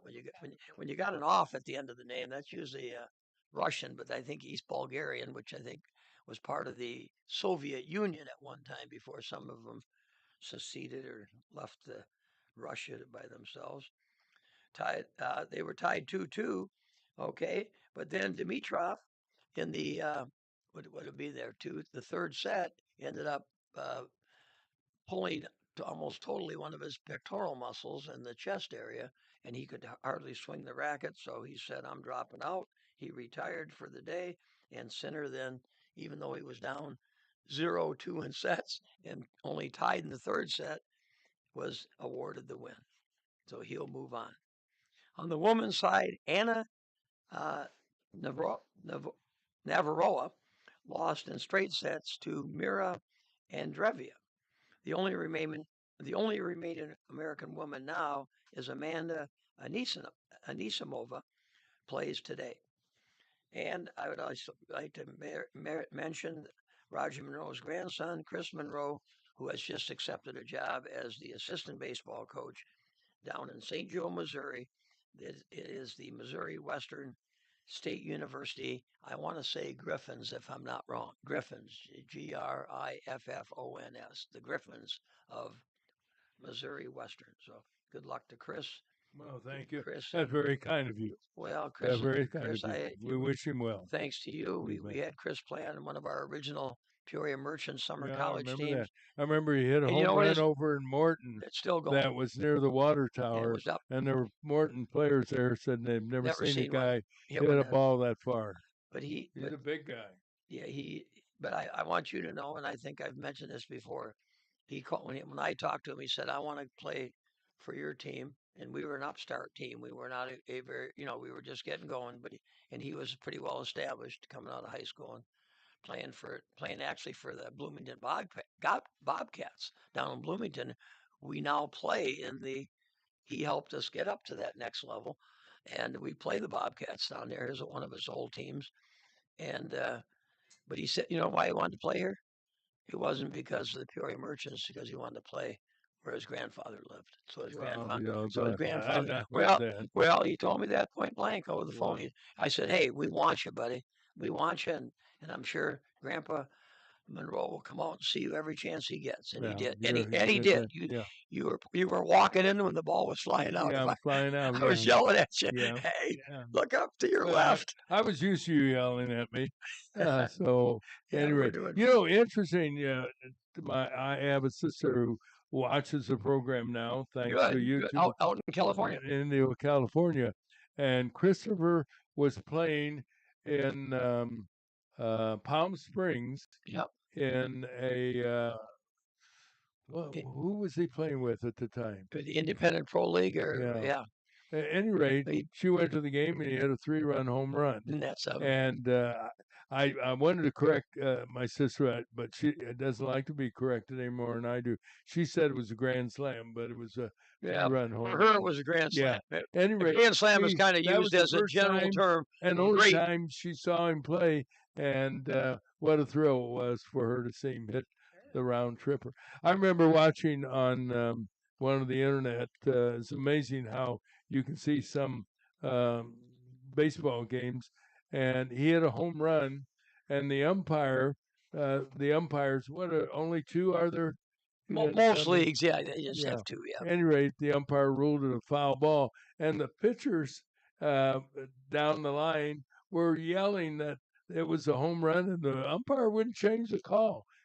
He ruled it a foul ball. See, in the big leagues, you have four, so you'd have somebody going right down that line looking at it. Well, this guy was a chubby umpire, so he wasn't going down Right. anywhere No. unless there was a donut. We kind of miss Rick Butler. Yeah, I'm going to say, he was going to be here, and Jesus. I purposely did not eat some of the treats we had here. Well, looking I ate two, so you were covered. So you okay? As long as I was covered, you're exactly right. Well, at any rate, our thanks to JD Alfonso. It is wonderful seeing young people like JD. I don't know, he's married, has a family, and God bless him. Yep. But everybody is young to me. To see the enthusiasm and He the has. energy that he has has in it. promoting Peoria and the Peoria area, and he's a real asset to our community. I didn't get it in. I wish I could have. One of my former players too, by the name of Chris Lacrone. He's a graduate of Dunlap High School. Played at Bradley, a little bit of baseball. Played at up in a junior college up in Milwaukee Tech. He runs a portrait photography business that he does with a drone, and he started that while he was at Bradley. And Interesting. and he has some beautiful work. I would be shocked if JD and him have not got together. I mean, some pictures of the bridge, you know, when it's lit up with those different colors, and in the, you know, we have a beautiful skyline too. We really I mean, I think some people. I mean, I still enjoy seeing it when I come, you know, west on 74. on 74. You come yeah. in every day, so you're. Yeah. But I just think when some people are traveling 74 and they don't know Peoria from Escanaba, Michigan, you know, Or and they all of a Toluca. sudden, and if you listen to people from Chicago, there's nothing but farmland down here anyway, and cows and pigs and everything else south of 80. You know what I'm saying? yes, You I know what know I'm what getting you're at? saying. Yeah, there can't be anything down south of 80, can there? And they see this Twin Towers, and they see the big cathedral, and they see this big bridge, and you know, especially at night, it's you see the lights sometimes from Dozer Park are on. You see you see part of the Caterpillar building. It's impressive. And Well, you know, and JD discussed that as well as you did. Is Peoria has a rich history. Oh, and it's kind of magnificent. For 10 points, who painted that picture? That's of course a portrait. Or that's the, Lonnie the Stewart. print. Lonnie Stewart. How'd you know? Were you able I to can read? read. Okay. I can Yeah, thank. you may have the bad wheels, but you got the good eyes. I got the fair eyes. Yeah. I had good eyes, but you know when you get older, you know your hair turns a little Yeah, grayer. don't remind me as you get You know, older. you don't see as well. Yeah. And then other things start to happen. We'll stop right there. But isn't that a great Oh, picture? that's a great picture. And you know, we interviewed him when we were on WAM. We've been doing the show since November 2002, and we interviewed him. And I've tried to get a hold of him because he has fascinating stories. Make it plural. Go ahead, you were. The people maybe they can see this, but I mean, you can see the cross on the priest there. You know what I mean? How what's the word I'm looking? Detailed. How detailed. Yeah. The hats and the garb, and both in the Indian and the soldiers, and you know here you got the people working out. If you look closely, you'll see to the right is where my dad's barber college is. No, that came later. Former barber college. The cathedral right there. Cross up on top. It'd help if you got it on microphone. Just a little. We got small, a little small church there. detail. But Yeah, it's very really a detailed. neat picture, isn't it? Yeah. And that was donated to us by a regular listener a number of years ago, whose name escapes me. He would come in male guy, you know, not a mail carrier, but a male guy, male gender, and said he was leaving the area to move closer to family, and he said, "You're big on Peoria and you're big on history, and I want to give this to you." And so we hung it in the studio. That's well done. I appreciate that. Well, let's do what we do every day, and that is give the final newscast at the bottom of the hour to bring you up to date.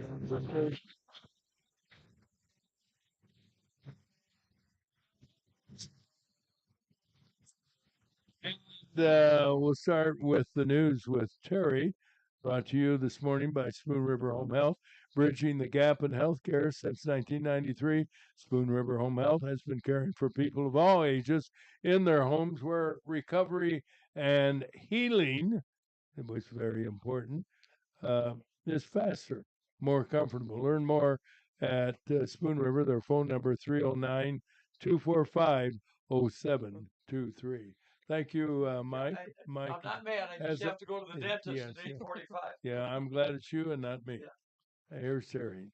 The search for survivors continues in central Texas. The death toll stands at 104 across 6 counties. In Kerr County alone, officials reported 84 deaths, 56 adults and 28 children. There were many heroes who braved dangerous floodwaters to rescue people. Among them, 26-year-old Coast Guardsman Scott Ruskin, who saved 165 people. There were other heroes, such as counselors at Camp Mystic near Kerrville, who guided some campers to safety. Night security guard Glenn Junkie helped save campers by placing them on mattresses to ride out the rising water. Praise also for unnamed individuals who used their trucks to rescue people, and of course all of the airborne crews and helicopters who found survivors clinging to houses, trees, and debris. The heartwarming stories, along with news about loss of life, came with political attacks on the National Weather Bureau and the Trump administration. ABC anchor George Stephanopoulos claimed the Weather Bureau in Central Texas was understaffed.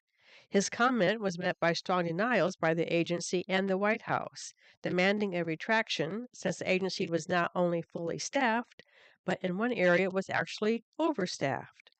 President Trump says he'll visit Texas later this week to survey the damage and expresses condolences to families of the victims. President Trump is meeting this week with the Prime Minister of Israel, Benjamin Netanyahu, seeking to put an end to the conflict between Israel and the Palestinians led by Hamas.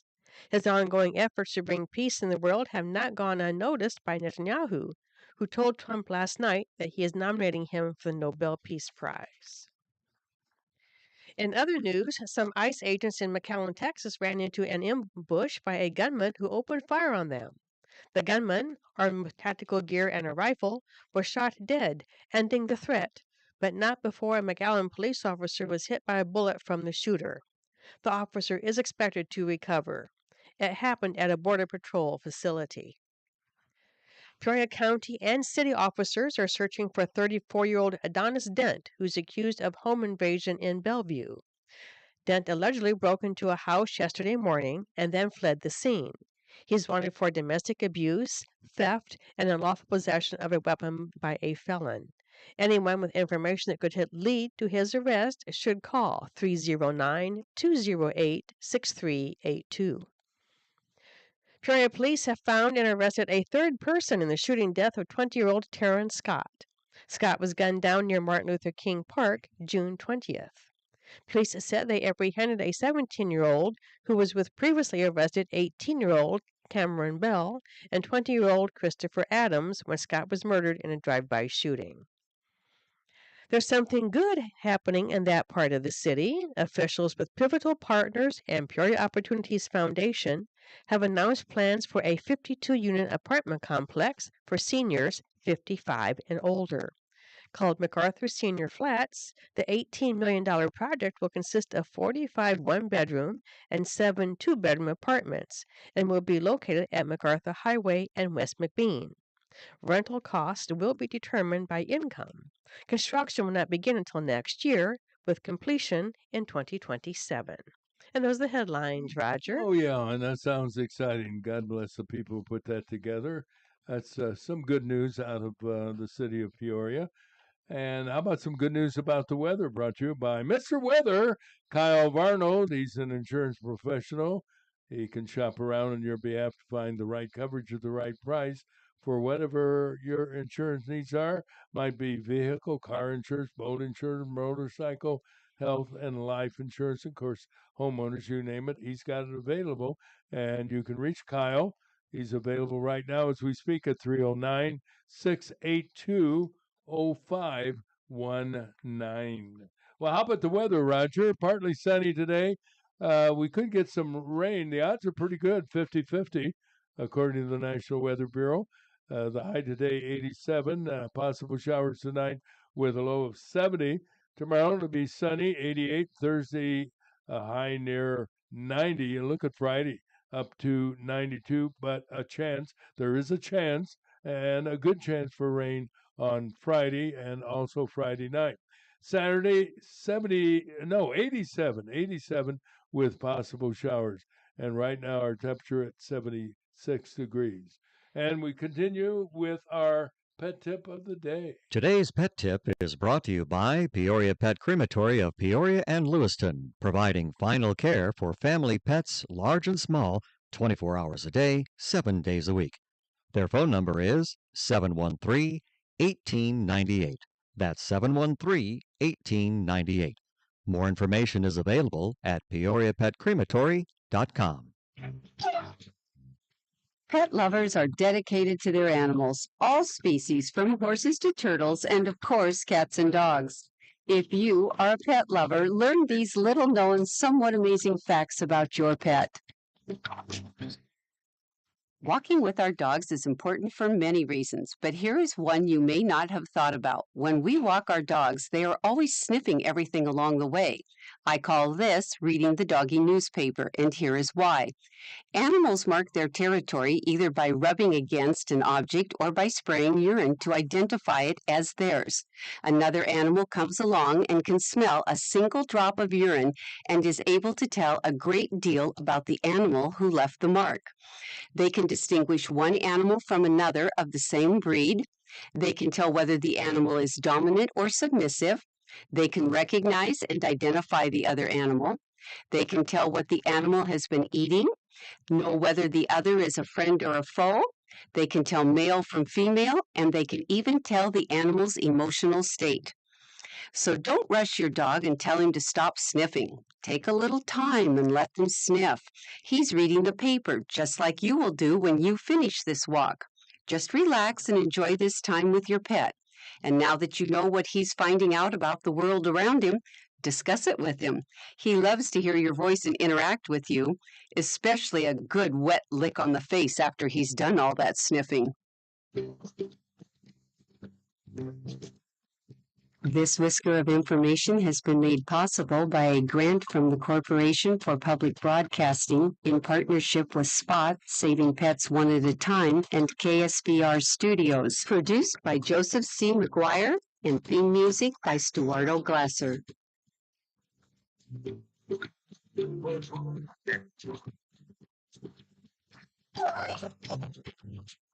Today's pet tip has been brought to you by Peoria Pet Crematory of Peoria and Lewiston, providing final care for family pets, large and small, 24 hours a day, 7 days a week. Their phone number is 713-1898. That's 713-1898. More information is available at peoriapetcrematory.com.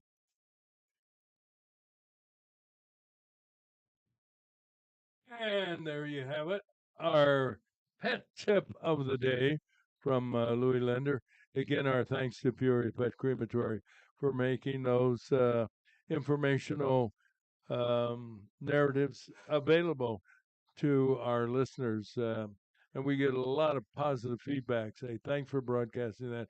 As a matter of fact, at one time, we did it just once in the morning, and it's usually this time of the show, and some people who might stay home, or I don't know how they managed to learn that we were doing it.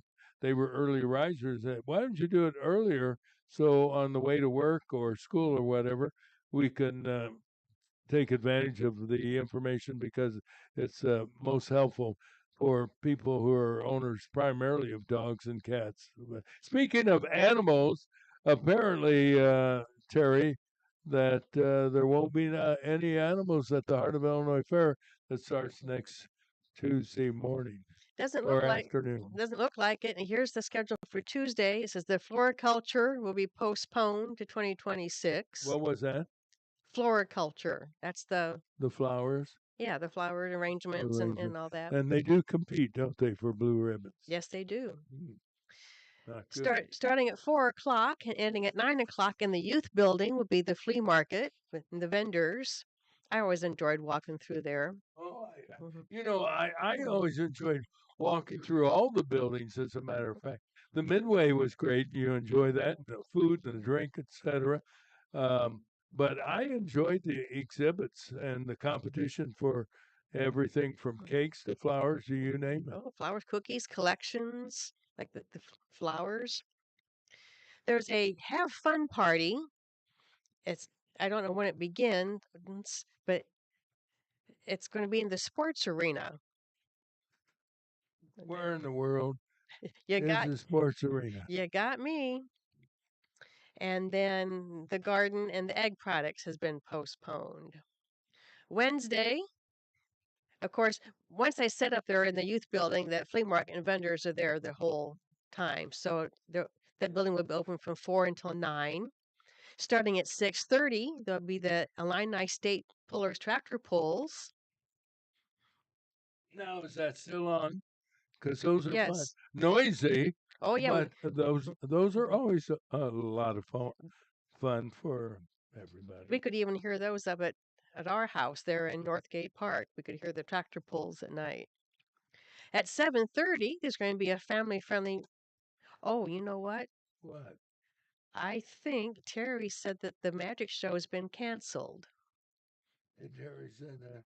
I believe so. It was scheduled to be in the youth building at 7:30 on Wednesday night, but you might want to check that. I hate to hear that. Thursday, the Dairy Cattle show has been postponed, but at 2 o'clock in the Opera House will be the Illinois Toy Fox Terrier Association All Breed Dog Show. Ooh, so that is still on. That's still on, according to the website. And then also again at 6:30, they'll have the state pullers again. Friday, the dog show will continue. And then at 6:30 in the Motorsports Arena will be the River City Diesel Peoria area pickup truck pulls. That'll be the truck pulls. Well, again, they'll have people attend that as well. Saturday looks like the dog show will be winding up. The sheep judging has been postponed. The beef judging has been postponed. Now at 3:45.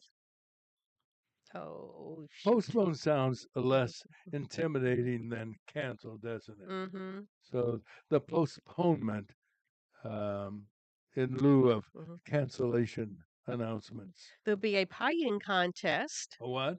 Pie eating contest. That starts at 3:45. And what day is that? That's Saturday. 3:45. Mm-hmm.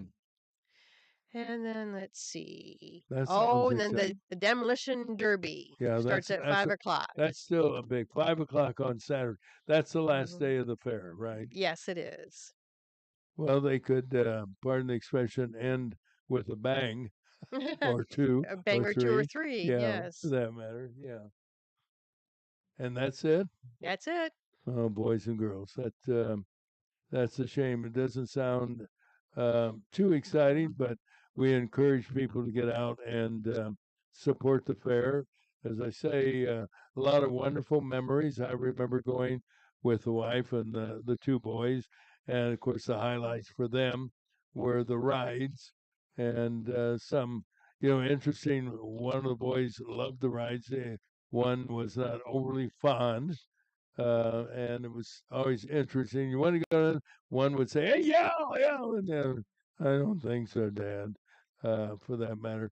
But walking through the fair, do they give the prices? No. What it costs to go to the fair? Like the website I was at. Okay. Did not.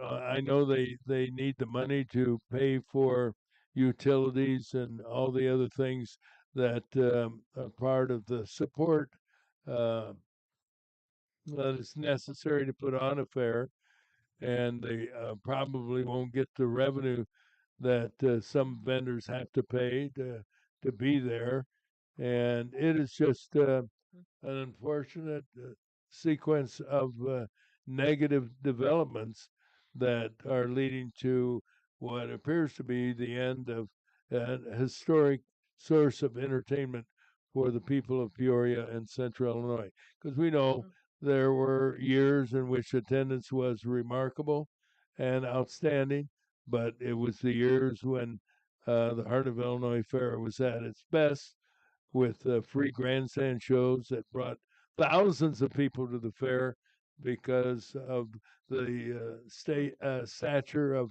some of the celebrities, as we mentioned earlier, from Roy Clark to Bob Hope. Well, I remember seeing the schedule. They'd always put it in the, and so you say, okay, I'm going to go that day because I want to see them. And then we'll go again to see so and so. Of course, when I was a little girl, so this would be back in the 60s, the beer tent, you were allowed to roam around. Yes. So we'd meet Grandpa and Grandma there, and Dad and Grandpa would get their beer, and then we'd start walking around, and then we'd get Grandma, Mom, and I would get the lemonade, of course, lemonade Was shake-ups. that Bill's Lemonade? Was Yep, that with I believe it the name? was. Bill's Lemonade. And then we'd walk around for a while, and then we'd get all our food and get the corn dogs and pork chop sandwiches, and we'd go stake out a seat Love it. for the grandstand show. Yeah, it was an exciting time, wasn't it? Yes, okay, I did find the fair hours will be weekdays, 4 o'clock. So it won't be open until 4 o'clock in the afternoon, and will go until 10. Saturday, the last day, Until 10. until 10 Smart p.m. idea. And then Saturday, we'll open at noon and close at 11 o'clock. And that's the last day And that's the of last day. the fair. Now, kids under age 6 are free. Kids ages 6 through 12 would be $5. Anyone over the age of 12, admission is $10. That's not bad, is it? Not good, but it's not bad. I wonder what they charge at the Logan County Fair. And up the river, I'm trying to think what county. Putnam, I think doesn't Putnam have a county fair as well? Mm-hmm. And of course, we still have the state fair, but that's supported by tax dollars. I don't think they ever lose money. And I don't think people go to the state fair like they used to for a variety of reasons. Well, for one thing, school starts now. Oh, that's right. I mean, my goodness, You're look at right. here. You're School right. starts July 30th. Yeah. And Yeah. the state fair was always around my mom's birthday, so it was always around August 14th. Well, we weren't in school yet, so we could always go No, down yeah. and enjoy it. Now, when you've got kids starting school end of July, 1st of August, it's kind of hard to justify taking your kid out of school to go down to the state fair for Yeah, a we day. won't be at school today because I'm taking the kids to the Illinois State Fair. Unless they're in the 4-H or the judging, they might have livestock shows. They might be able to get by with it and say, "Hey, I won on the here, and now I'm going to go down to the state fair." You know, I remember going to the state fair, and one of the big attractions was the butter cow. You remember Oh, the the butter butter cow? cow, yeah. That was carved, and That might be feel. others have some wonderful memories, and we'll see. You know what? I'm gonna do this and hit this button, and no, didn't work. Nope. Unfortunately, we have problems with our i3 broadband phone, and maybe one of the days we'll get it fixed. In the meantime, we'll pause for this message. How can you measure the value of education-based athletics? Well, the value is in what makes it invaluable. That's because school sports aren't just about winning, they're about learning and growing. School sports aren't just about gaining trophies and accolades, they're about learning life lessons, bringing the whole community together, developing character and integrity, having coaches who mentor you, and teammates who become lifelong friends. And you can't put a price on any of that. That's what makes education-based athletics invaluable. Of course, when you participate in school sports, you want to win and become a better athlete, but the purpose is so much greater, becoming a better person. Support your local school sports programs. And if you have a student, encourage them to get involved. This message presented by the NFHS and the National Interscholastic Athletic Administrators Association. We have Kathy on the line. I think, Kathy, you probably have been to a few fairs in your lifetime. Good morning. Good morning. Boy, I tell you, that growing up with that Heart of Illinois Fair was so wonderful. I remember as a kid, they'd have the WIRL talent show. And so the week before, you would go and audition to be able to do it. And then if you made the top 10, then you got to come back and do it actually during the fair.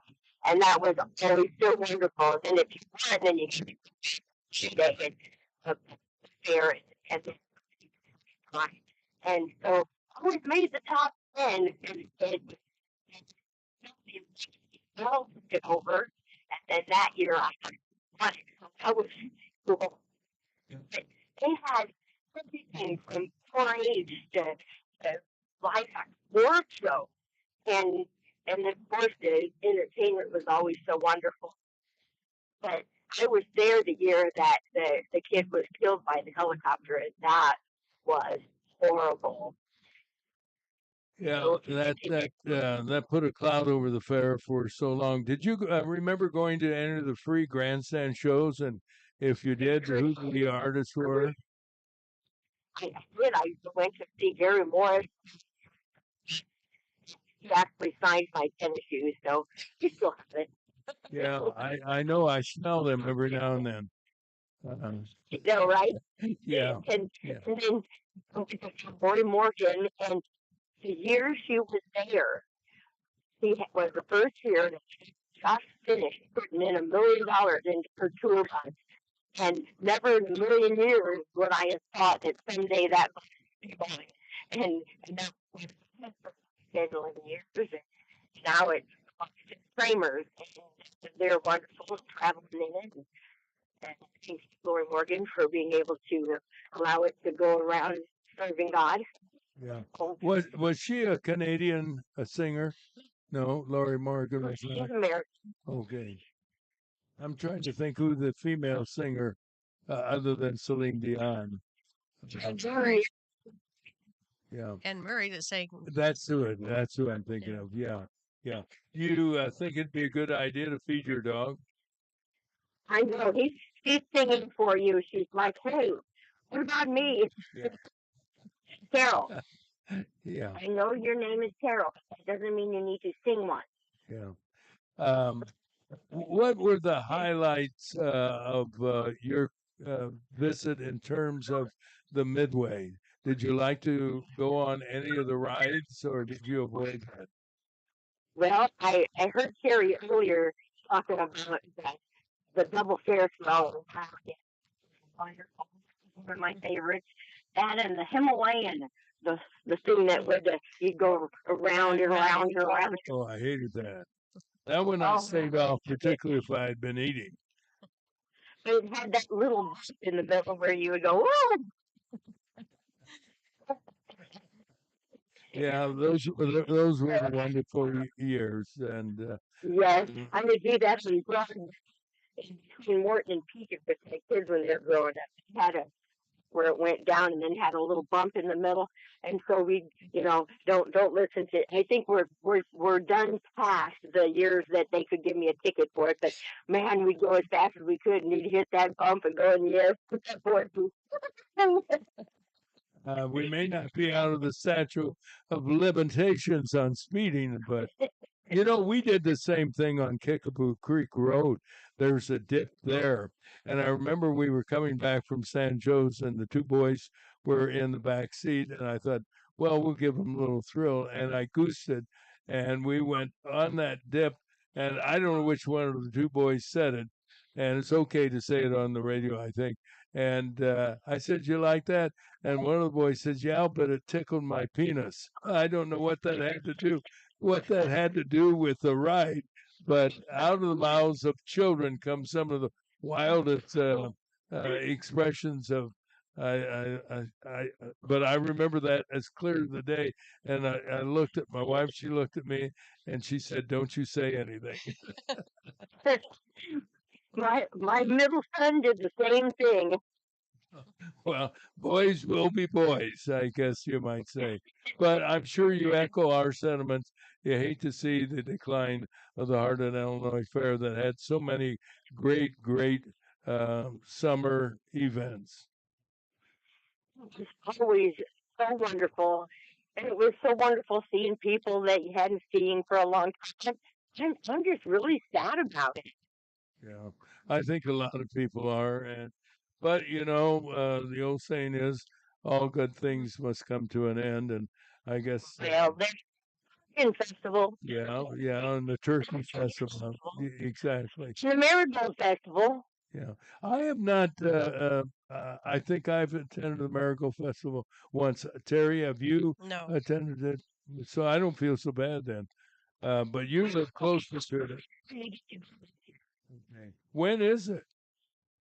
It's usually the weekend before Pumpkin Festival.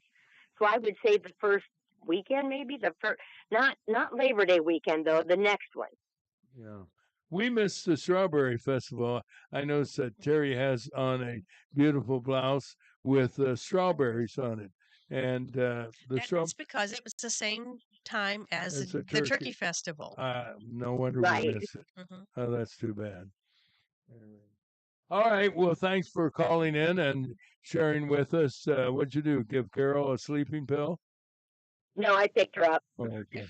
That always helps for that matter. Well, she hears your voice and she's like, "Who are you?" Yeah. All right. Thanks, Kathy, for your thoughts. Appreciate it. Great show today. Love y'all. Thank you. Thank you. Kathy Reynolds, and we'll be back after this message. The impact of a meal goes well beyond feeding our bodies, because when people don't have to worry about where their next meal is coming from, they can truly thrive, like Marta. And now we'll hear from our class valedictorian, who with our hard work never ceases to amaze us. Please welcome Marta Moreno.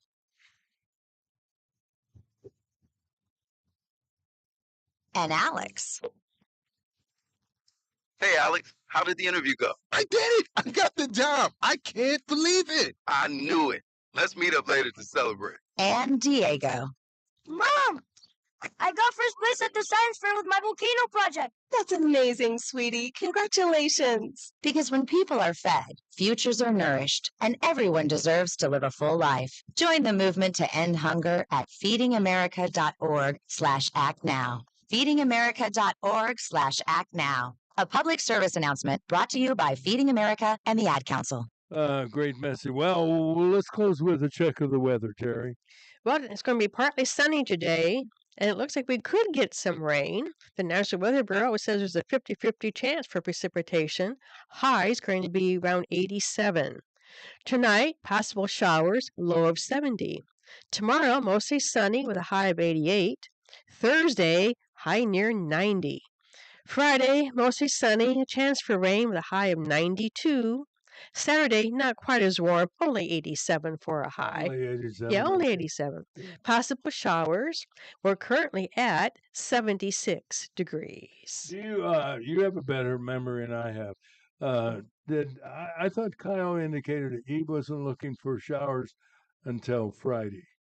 That he wasn't too optimistic. Do I remember that correctly? That was a week before. I thought he said we might get some rain on Wednesday, but again, they days are kind of starting to run together anymore. Yeah, well, I agree with you on that.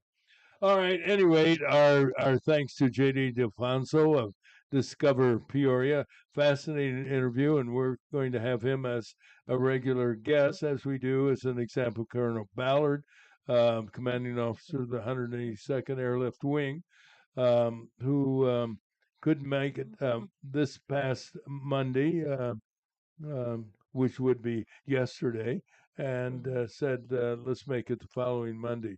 In the meantime, thanks for being a part of our program today. And remember, you can also catch us on YouTube by going to breakfastwithrogerandfriends.com. You got it. And our audience is happy about that as well. And thanks for joining us. Have a great day, everybody. Remember, God loves you, and so do we. So long, everyone.